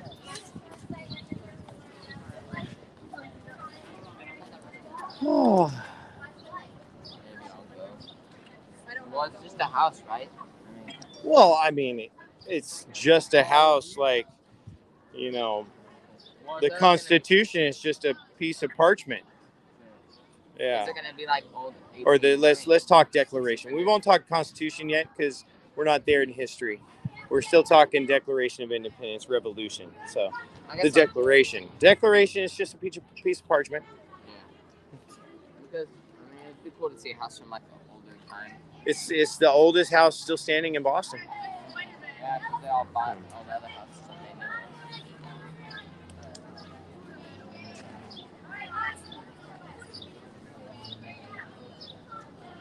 This is how we, on an educational tour.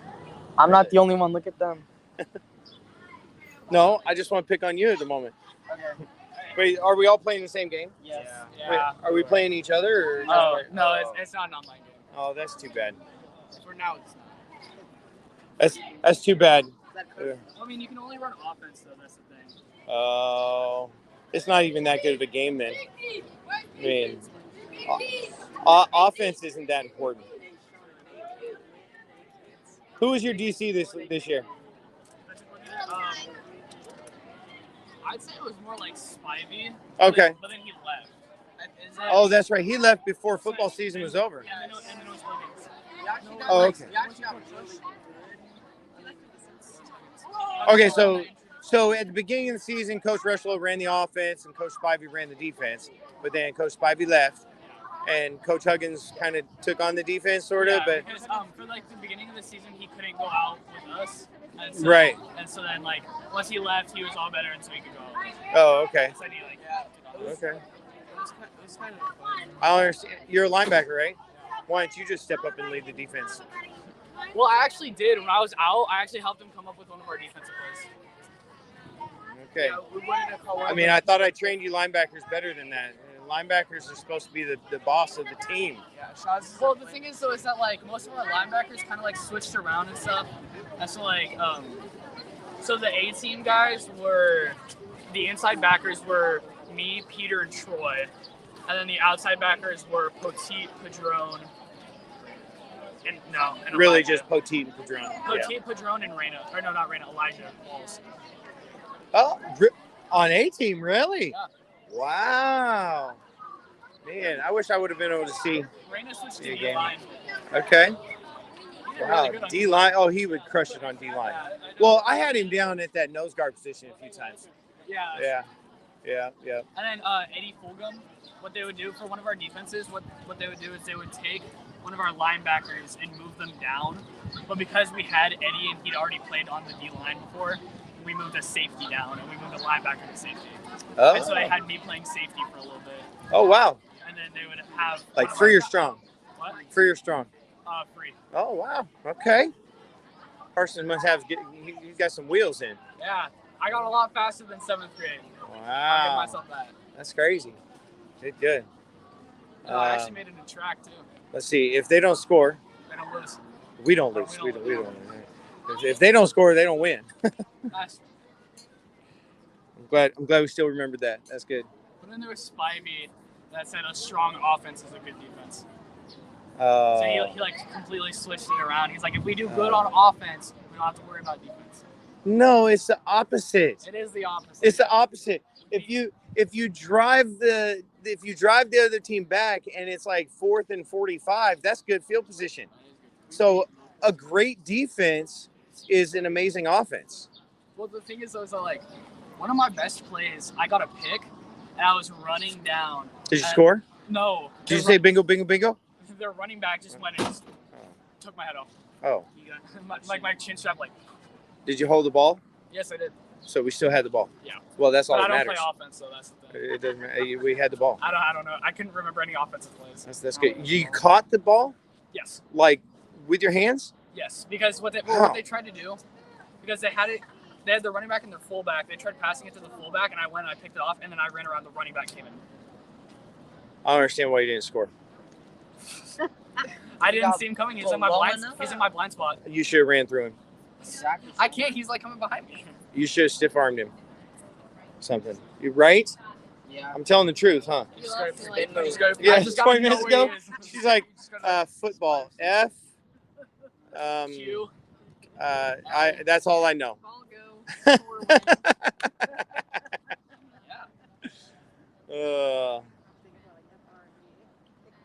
Mine, did you play? Yep. What position you play? Like your corner. Yeah. Yeah. My corners were always my shortest players for some reason. So I don't know why. Well, I mean, I you know what? How many years? 7, 8 years there at Hill. I mean, my corners were always studs, but for some reason, I never had a tall corner. Never. Not one. For the safety stop? Yeah, I had a couple tall free safeties. Strong. What's that? Oh. I mean, free safety. My strong safeties were typically probably about like Parson size, about a little bit more stockier. They just like me because I hit hard. As a strong safety, you gotta hit hard. No, they just moved and you got to be able to cover, and you got to be able to tackle, and you got to be able to blitz, and yeah, strong safety is a hard position. Played me up like that. So. They had me at outside backer, and I just didn't know what I was doing. I almost got. I got 2 sacks that game though. I almost got a pick on the line. Really? The ball. No one got a pick. Rowan did get a pick. But the thing is that they were on offense anyway. They tried throwing it over to Poteet, and Poteet didn't catch it, but then Rowan did. Rowan's a lineman. Like Rowan accidentally Rowan took caught like it. 45 yards.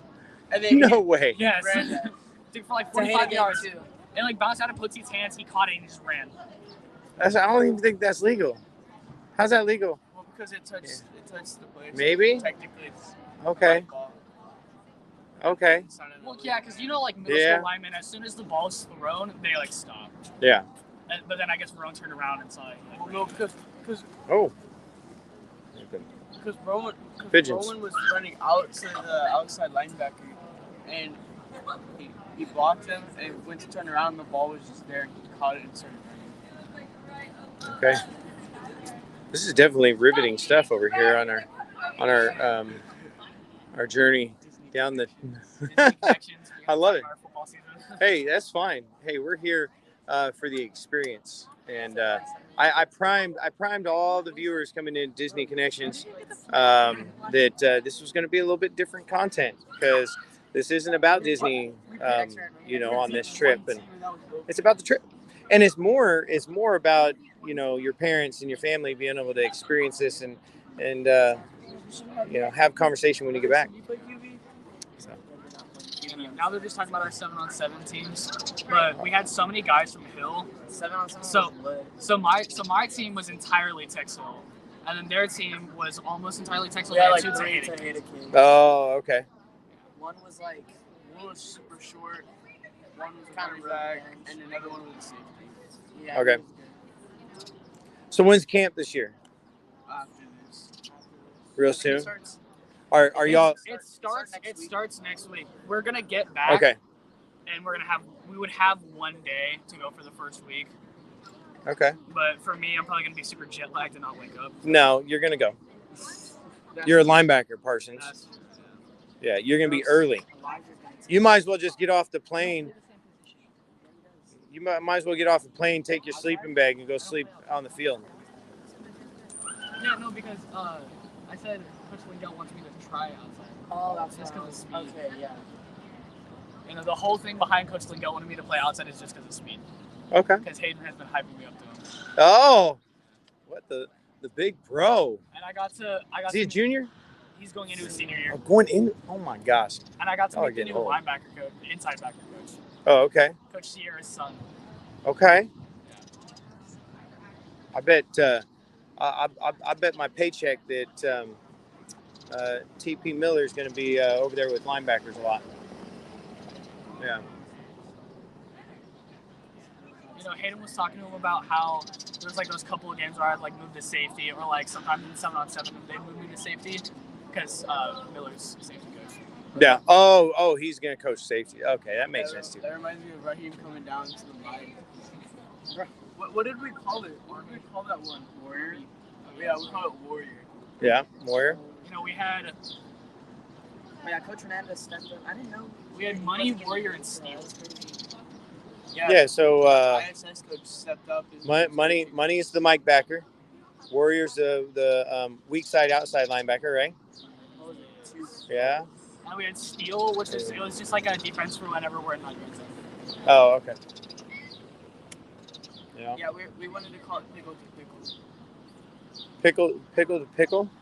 Well, we just wanted to call it Pickle, and then Coach Rushlow said that no, that's a weird name. He said he didn't like the fact that I was always having to yell out pickle, pickle, pickle.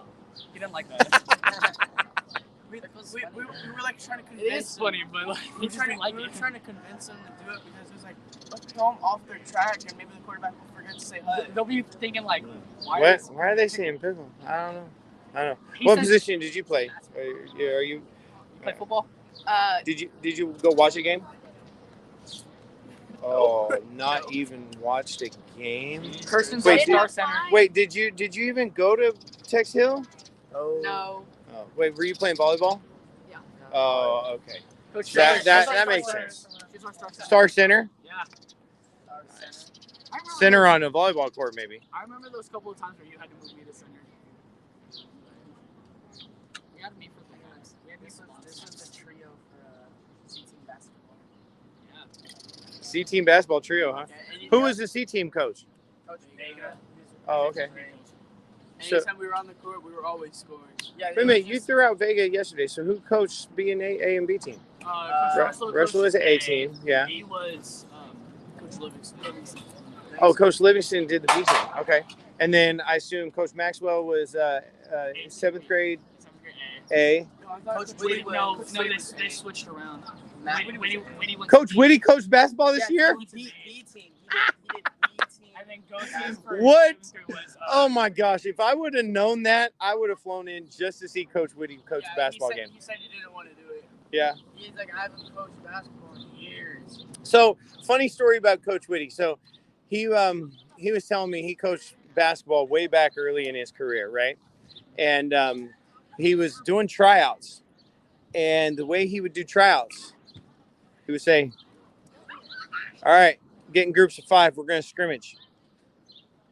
Because when you have people that group up in 5, guess who's going to group together? So then it was real easy to do tryouts because he would just go, "Yep, there's the A team. Yep, that's the A team. Oh, those are the B team." Back then, I don't think they had a C team. So, but if he saw, if I was alive back then, he probably would have seen me and be like, "Okay, yeah, we need another team for that." oh, excuse me, sorry. Yeah. Probably the Steph Curry we Or he would have introduced you to the wrestling coach, possibly. Yeah. Which, yeah, if you're not going to play basketball, obviously in high school probably, because I know you're a parson and there's no basketball blood in there. No, there actually is though. Oh, there is? Yeah, there is. What part? My mom's side of the family. Oh, okay. Yeah, those genes skipped over. So I highly encourage you to wrestle. Wrestle. If you're a lineman,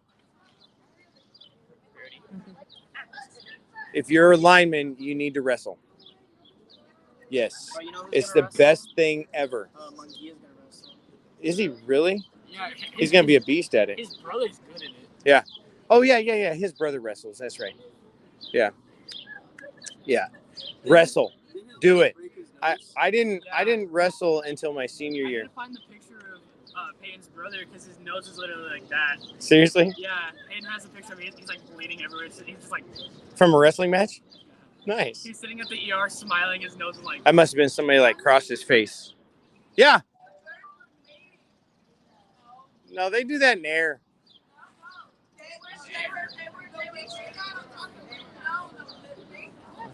Okay.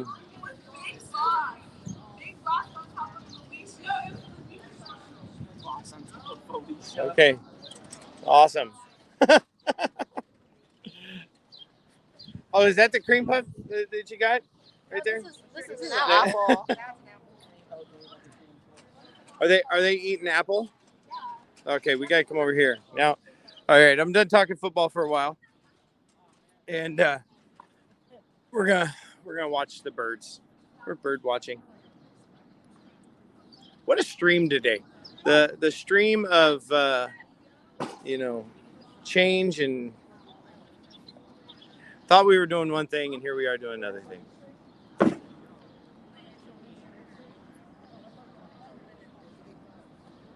Gonna have to keep moving on if I'm gonna have any kind of battery.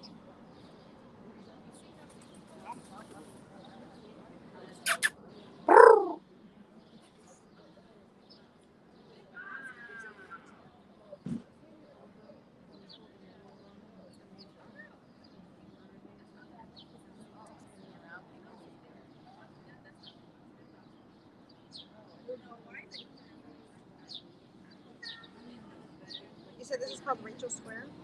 This is Rachel Square, named after Paul Revere's second wife. I don't know. Is there a plaque? Yeah.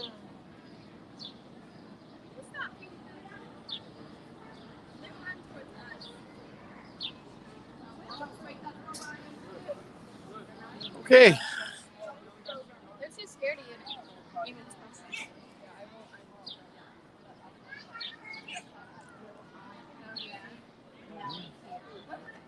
What are y'all doing over here? Anything exciting that the viewers can join in on? Just reading. Just reading. Okay. Just looking up some stats. All right.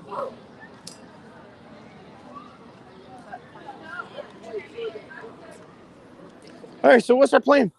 Do we have them? Just waiting for the kids. Oh, I want a Trip School Boston book. Go to trip school. I'm gonna have to go to Trip School.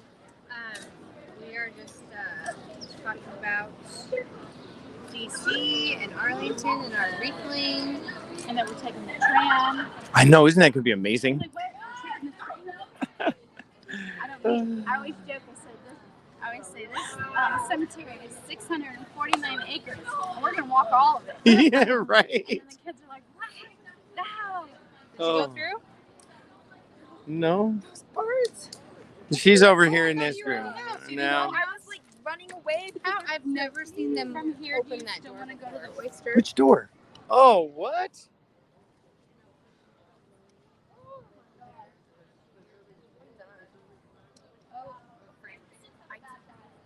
After the French Revolution or before? Wait, which King Louis? King Louis Philippe. So it was before his reign, before he was Okay. king. Okay. And he was like exiled to, where was he? Exiled to Sweden or something? Or I don't know, Normans. I don't know.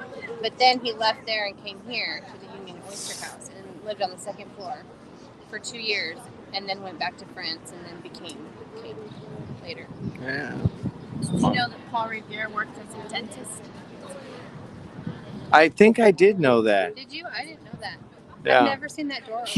Paul Revere has he was not just a silversmith. I can't remember all the jobs that he did. Oh, you can. There we go. All right. So what else did he do? He was a dentist, and he made dentures from walrus, ivory, animal teeth. After the Battle of Bunker Hill, he identified one of his friends, Joseph Warren, by the wiring he used on one of his false teeth. Oh my goodness. He was an excellent artisan and artist. He made copper plate engravings for books, magazines, and restaurant menus. Definitely most famous for the one of the Boston Massacre, which is on display in the a replica of it is on display in the American History Museum in the Democracy exhibit. Yep. He was part of the Liberty Boys or Sons of Liberty, and he was a self-made man with goals to own his house. He was already white, male, and Protestant. All he needed was property. He bought his property so he could vote. And in 1760, they took that away. Participated in the Tea Party. Had 16 children. He was an alarm writer, R-I-D-E-R. And he opened a bell and cannon foundry and a copper rolling mill. He became a public Freemason. And Look on your clothes. he died in 83. Good luck. Where? I wouldn't sit under a tree if Interesting. you want to get pooped on. Right? Dad.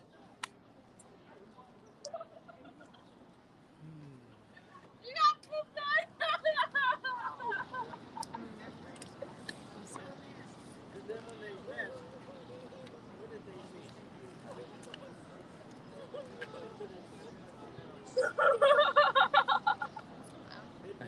I didn't hear you, so it wasn't loud enough.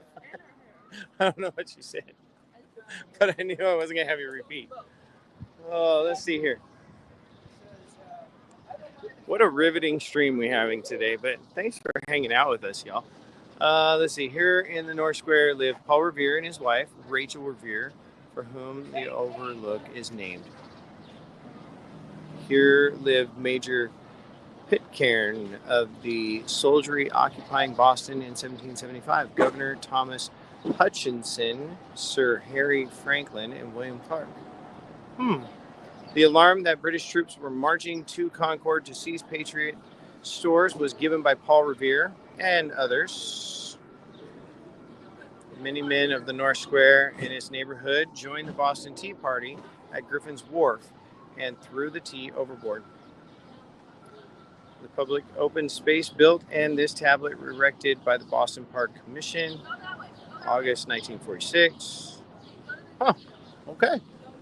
Interesting. I didn't know that.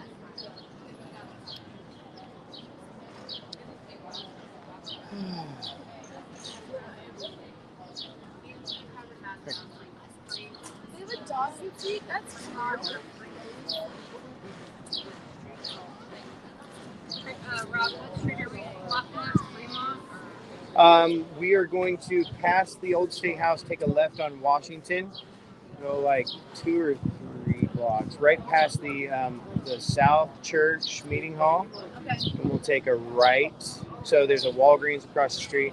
We'll just walk on that side with the Walgreens because I think it's a little bit more. I'm terrified. I don't know. My mind, when I've been here before, it's a little bit more open and easy to walk. And then we'll see the the family statue there, and then we'll see the room where they decided to go throw tea in the harbor. There's nothing more that can be done. Right. Yep. The famous last words. And then we'll take a right, and it should take us right up to the Granary Burial Ground. No. The Granary. We'll stop. We'll walk through there, hopefully, and then we'll continue on past there about a block and a half to Boston Commons to get picked up. I think so. Across the street.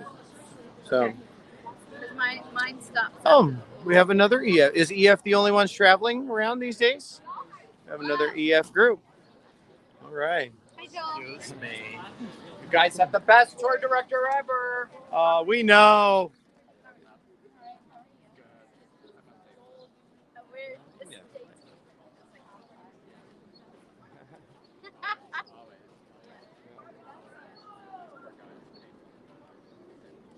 Oh no. Oh, they landed this morning? 8 o'clock. Holy moly. I'm running, man. Oh my goodness. Weary. I think in 1992, I think that's how we did it too. So, yeah, we did the red eye let's over. do it once, and then they say, oh, next year. We did it like 6 times, and now this year is our first time. But it's more money because you have to pay for another night. Yeah. I know. It was well worth it, I'll tell you that. You want to send a little message and say, walk on through? I mean, it's been 25 minutes. Oh, okay. It has? Yeah. I'm at Eastern Seaboard, so we don't do Philly. You're DC. Oh, you're stopping. We're 11. Well, it's Half day.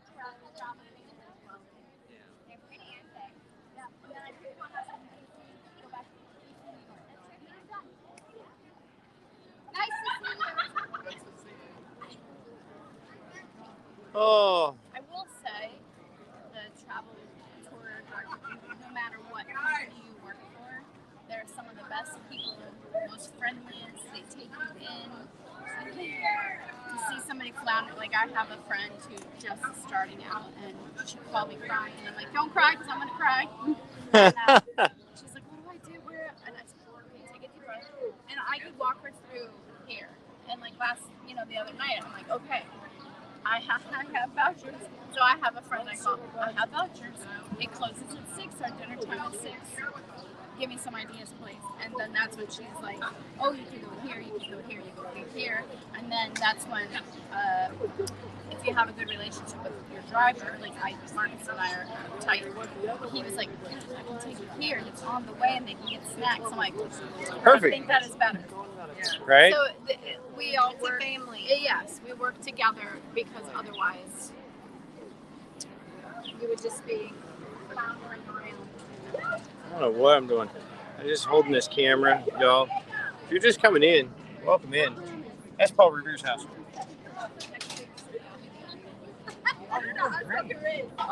Yeah, today I was like, oh, I know where I am. I can get here. But then that church, I was telling her that it just irritates me. That they put those things on days when things are closed. Right. Like, because then it makes me look bad. I'm not going to take this guy by myself. I mean, That's fine. That's fine. But we do need people to come out of this house and let's go.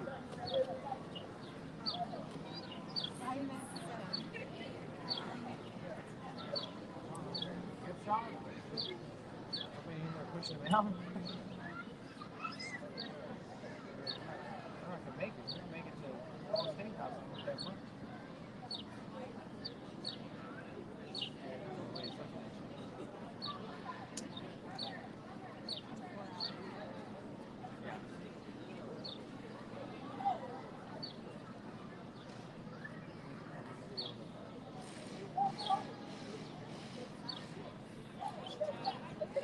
I only see 17 counting YouTube. So I'm thinking we're gonna change plans.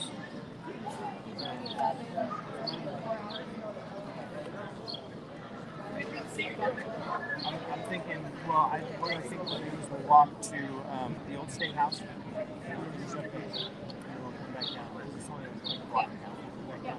So we'll have lunch, and then we'll assess at that point. But most likely we'll just probably see if we had lunch. Do like a quick lunch. We do a 45-minute lunch. Take your lunch, eat it, go and walk. Yeah. Yeah, let's do that. And, I mean, we have till 2. I think our appointment's at 2:30. They want us there I mean, there was still a time.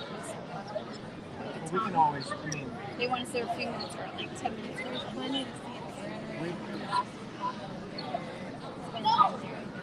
well, and I think we have some time after the tea party before we have to be at Fire Yes. Ice. So we could go to Boston Tea Party, we could get dropped off at Boston Commons, watch the rain. Yeah, because we have the tea party.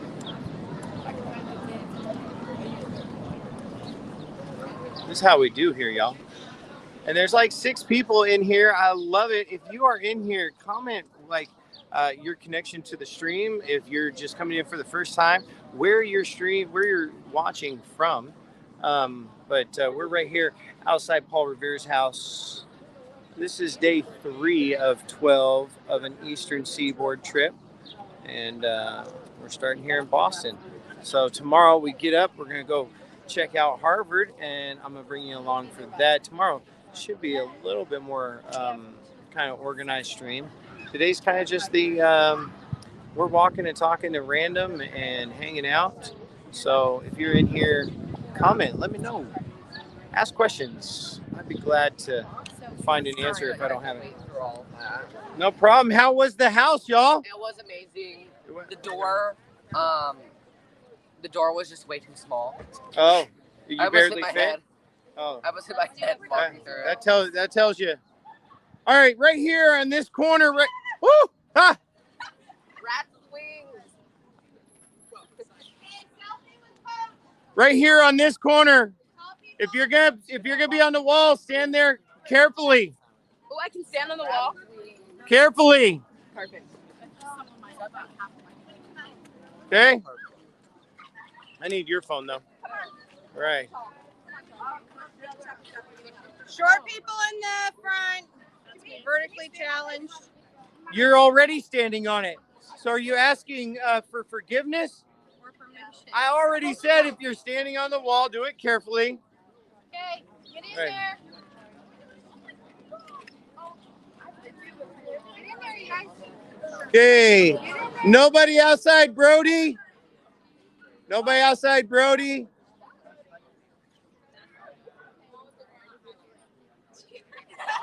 And nobody outside, Kirsten, I think. Yeah. So you two come in. Oh, here, I can step this. Here we go. There we go.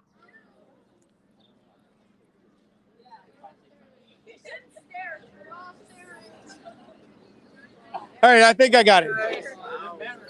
All right. There we go. All right, Miss Kathy, actually, let's get with our chaperones. Nurse McVeigh's over there. We are right here. Mackenzie is right there. Let's back up a little bit, honey. 1, 2, 3, 4, 5, 6, 7, and where? Right there. Oh, 8. Okay. Nurse McVeigh, we're good. We're good. Mackenzie, we're good? Hi, Dad. Okay. Hi, Mom. There you are. Okay. Okay. We're ready to rock and roll.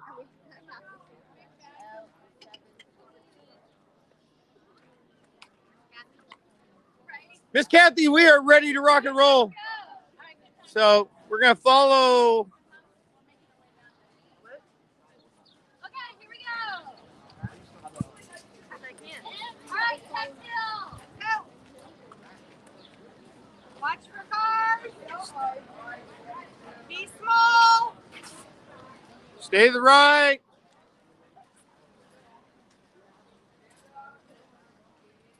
What do you think of that out? I thought it was cool.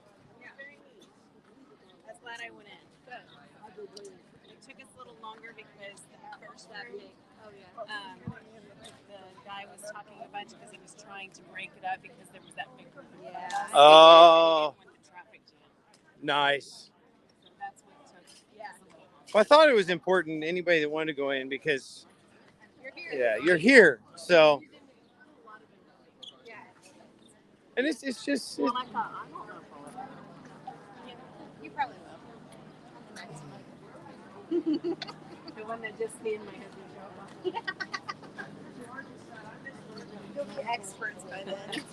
Brody, stay to the right. 2 by 2. We shouldn't take up the entire sidewalk. And go marching 2 by 2. Hurrah. Hurrah. My baby sister, whenever she listens to the whole song come out, it's always that song. I'm like, that to my mom. Whenever someone sings it, it's stuck in my mind for an hour after.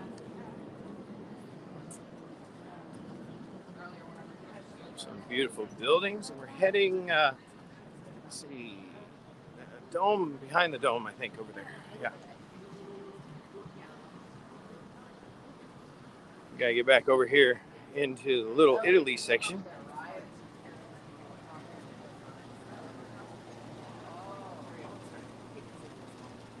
Pasta. Oyster. Squid ink pasta. Oh, squid ink pasta. Your favorite, honey.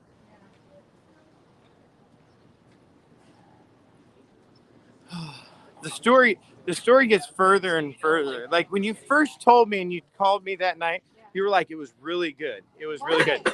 And then as the story progresses throughout the years, you're like, yeah, I really didn't like it. That's not true. It was really good.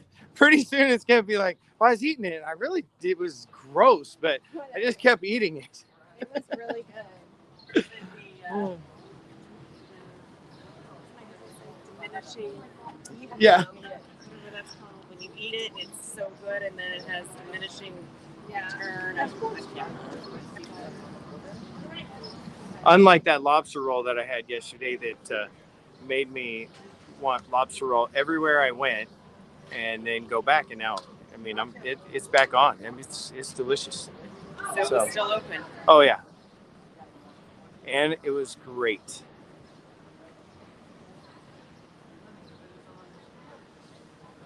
Did we eat there too, honey? At Quattro? I can't remember. I thought we ate twice down here.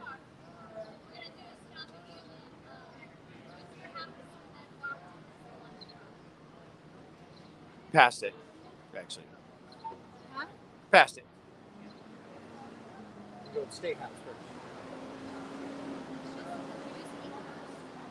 Really? Yeah. Okay, we can do that. It's almost going to be 5 hours since we ate. Nobody's hungry. I'm starving. The lunch, the breakfast is gone. So I gotta stand over there. So I gotta. Yeah. I don't even know what the heck I got. I didn't even bring. I asked her what it was, and she got mad. So I was like, I didn't even remember. I asked what one thing was, and she was like, it's filled with ricotta. I went, is that all it's filled with? And she's like, no. I'm like, okay. Hey, the guy downstairs is much nicer. you go into the Italian spots. You just get. Don't ask questions. You just tell take that. Just be like, I got a mushroom allergy. Can I have this? No? Okay. Tell me what to buy. Right. Quickly. Well, that's why I ate the squid ink pasta. The owner of the restaurant was Italian. He said I was going to like it and that I had to have it. And I said, okay. And then you ate it. And it was good. Hey, we've been here. Modern. Yeah.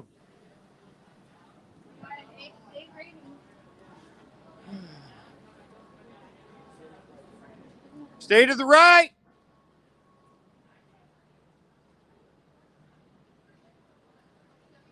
I was going to wear that shirt today. But then I think you said we were wearing orange in New York, so I wasn't going to wear orange today. I don't know why you didn't bring my shirt like that. Orange? I have 2 orange shirts. Oh, so we can match? Yeah. You just pick the day we want to wear it. Maybe we'll wear it on I want to wear it to Broadway. Oh, you don't? Maybe I will wear my Columbia shirt to Broadway. Yeah, dress up a little bit. Just a little bit. I mean, it's nice and cool, and it's a great shirt. Oh, all right, y'all. Well, we're making our way over here to the lunch spot, and then we're gonna sign off at lunch over at Quincy Market, And then you're going to have to check back on the channel because we'll post some videos of the rest of the Freedom Trail. We have Boston Tea Party. And the Boston Tea Party ships. I think there are two. So hopefully, I think we're going to get back to the hotel early enough tonight that maybe I can get that video put in and edited down for y'all. Look at that building. That is cool. Y'all look at the buildings. We don't see buildings like that. Oh, I guess San Antonio's small. It's a PS5. Where? What? Oh, it is. Is it seriously? Oh my gosh, that is crazy.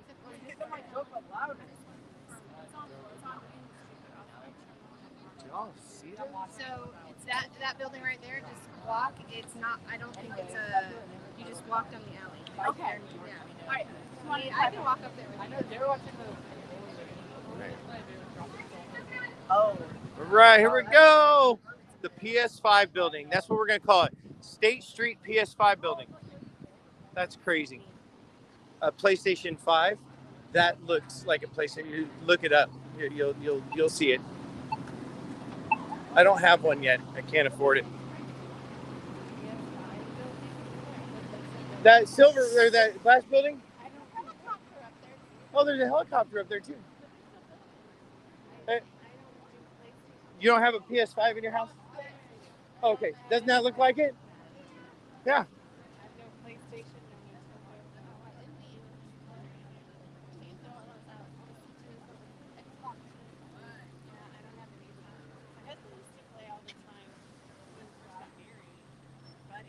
Stay to the right.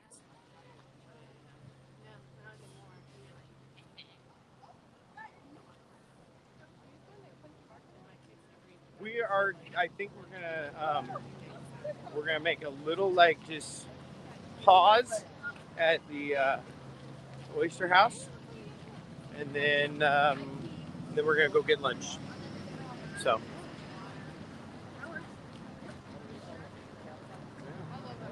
We just change plans on the fly as we need to. So yeah, it's awesome. Oh, what are we doing, Coach? What? Are we going to lunch? We are on our way to lunch, but we're going to make a pit stop up here. Historic little building, and then we'll go over and we'll grab some food, and then we'll continue a little bit of the Freedom Trail before we get picked up for the Tea Party ships. Oh, nice. Yeah.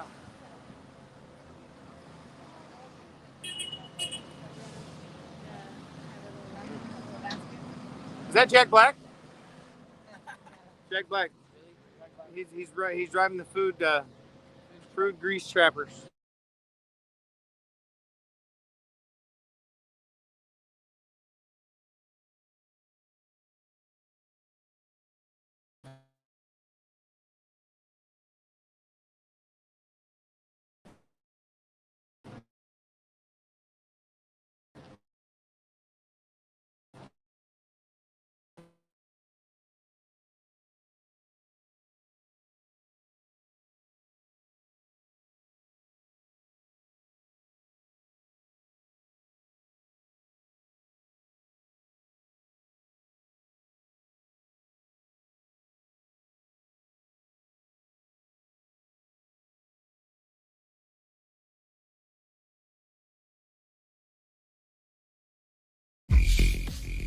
Main Street Treat brings Disney to you.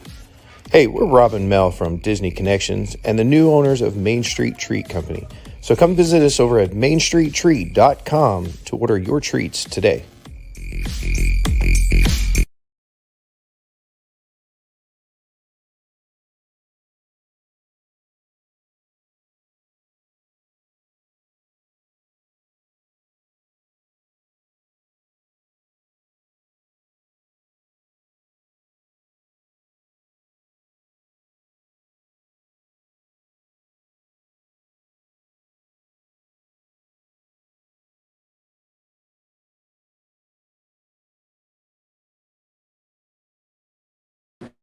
Hey, we're back. I don't know. I don't know if that the ad play. I don't know. We all of a sudden we just got into a dead data area. So okay. All right. So everybody squeeze in. Mrs. Tripler's got a little bit of information. Miss Kathy's gonna give us the information.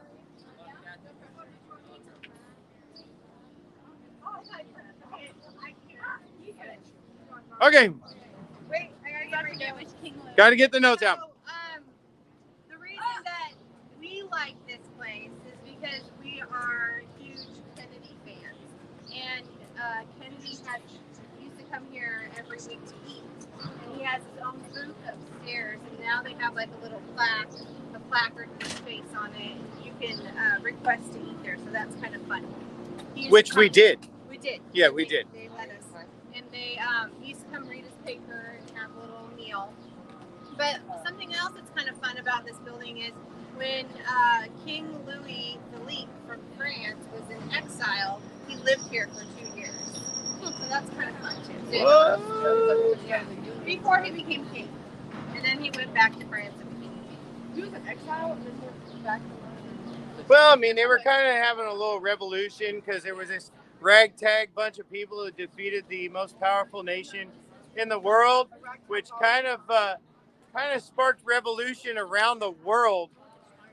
Hence the shot heard around the world. Anyway, so let's move them into Quincy then. Yeah, but I want to take a slight detour. Oh, a slight detour. So right here, in the center of this memorial park is the Holocaust Memorial. Oh, right. And we can walk right through it on our way. So we're going to take a little detour. All right, let's follow Miss Kathy, please. Make yourself small. And the food is delicious here, by the way.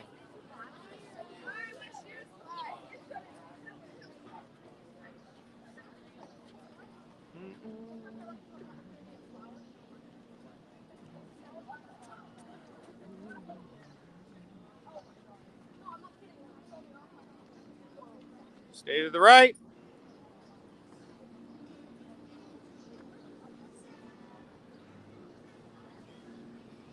The things you'll see. We're going to go here on the New England Holocaust Memorial. So, if somebody knows what that means on the backside, show up. I wonder what that means. All right, just real quick. So we I don't know if you can hear.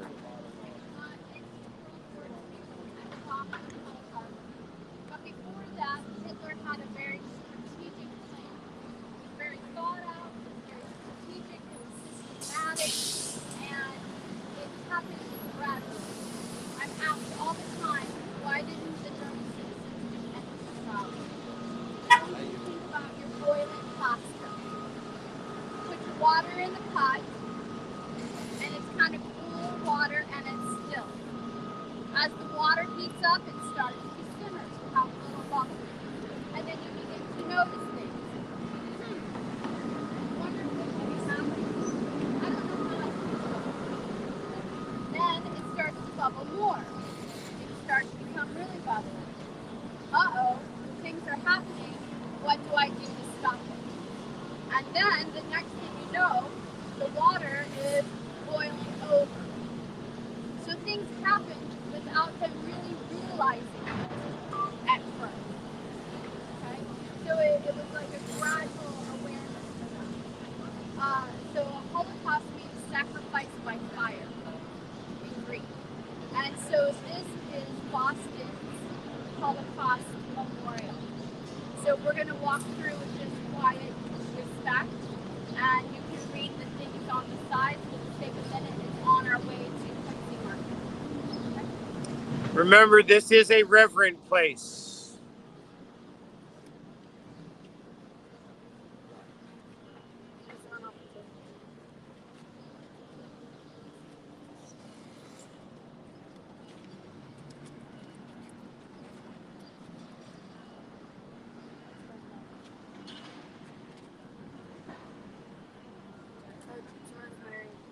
rosemary bushes. Oh, really? Let me smell.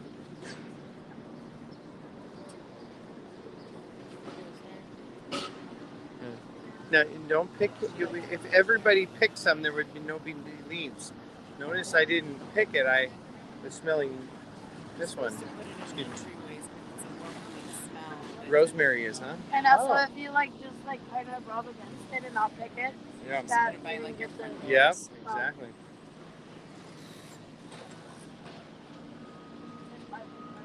The whole thing's lined with rosemary. That's incredible. Okay. Y'all want to scan that? Take a tour. Welcome to the New England Holocaust Memorial.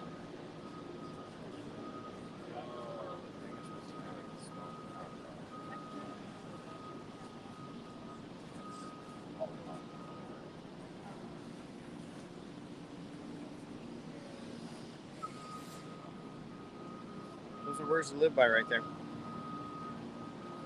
See something, say something, speak up.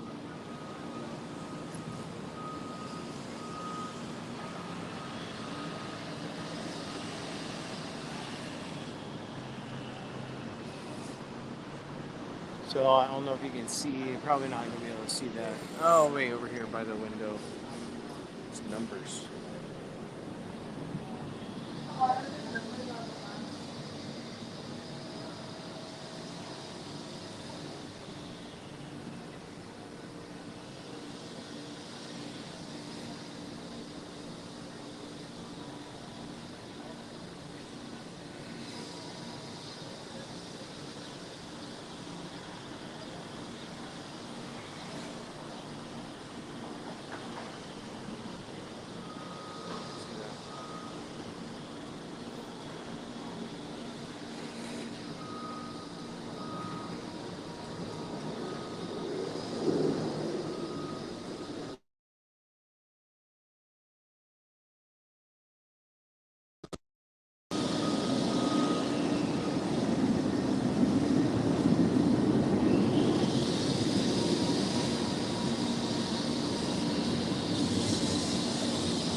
Rock.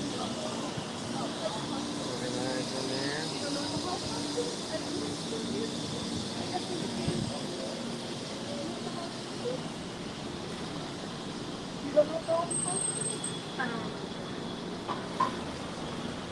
It's okay. We're going to the museum at some point, so you'll learn all about it. Well, I know about it. She's like, this is. Oh.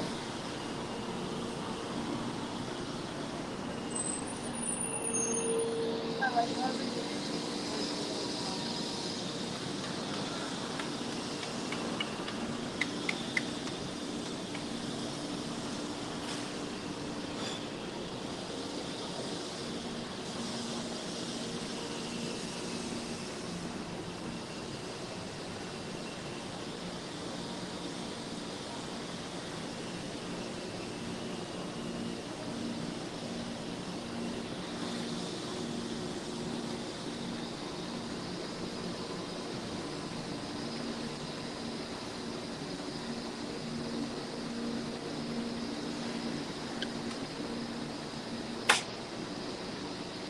Goodness. Oh.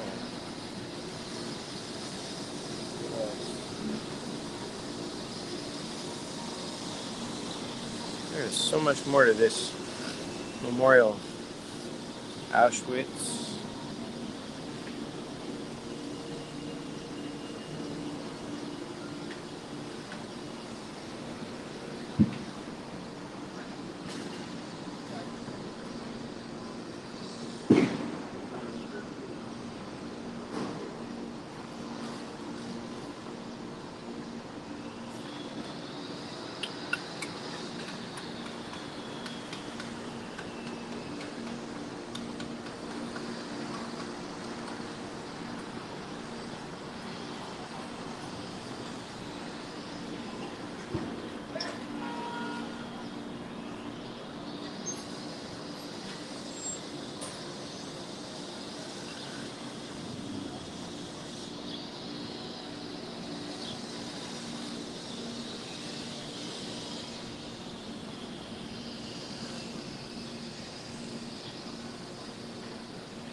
Very interesting. Very interesting experience, to be honest. The steam that's coming up as you're entering through and reading the stories. And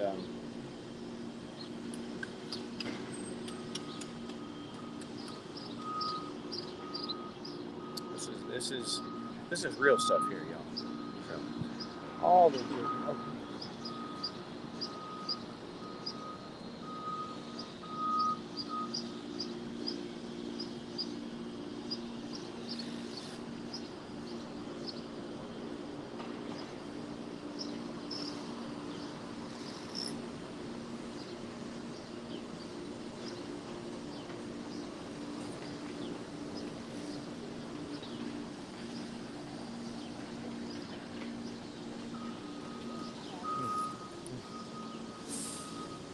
all right.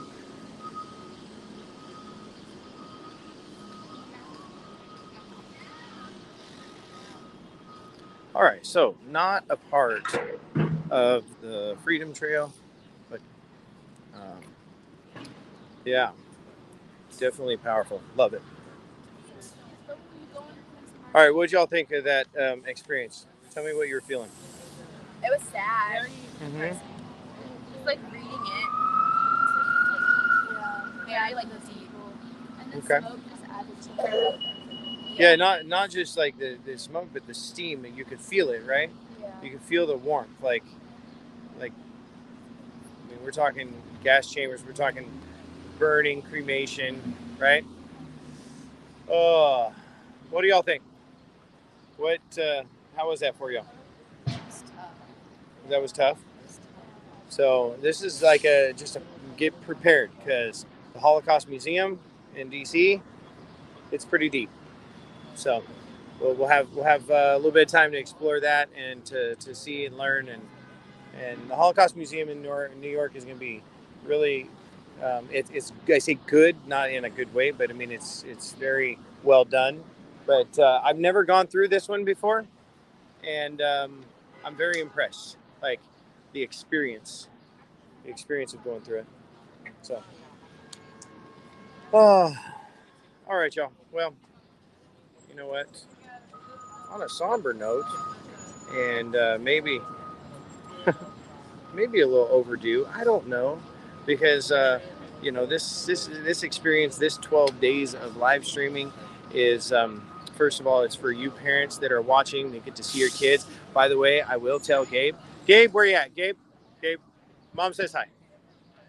So yeah, I mean, it's for y'all, so you can watch and experience, and I hope that you have many conversations when they get home, and relive the entire experience. It's also, they could go back and watch these live streams and fast forward to them, and see the places that we saw, and see the people that they were with, and remember those. So that's that. And then just the change in the channel. We're no longer unboxing channel. We want experiences. We want real life. We want interactions and connections with people. So I think we're going to wrap this live stream up. We're going to record some other vlog style videos and just information, and maybe some fun videos, maybe some shorts. We're going to do that later today. We're going to grab lunch right now at Quincy Market, and then we're going to see hopefully the rest of the Freedom Trail, including the site of the Boston Massacre, the Granary burial site, which has a lot of revolutionaries in there, people that signed the Declaration of Independence. So we're going to sign this off right here. If you're watching all the way to the end here, hashtag replay, so that we know you were here. So appreciate you being here on Disney Connections, where we're going to talk about all things Disney. Bye.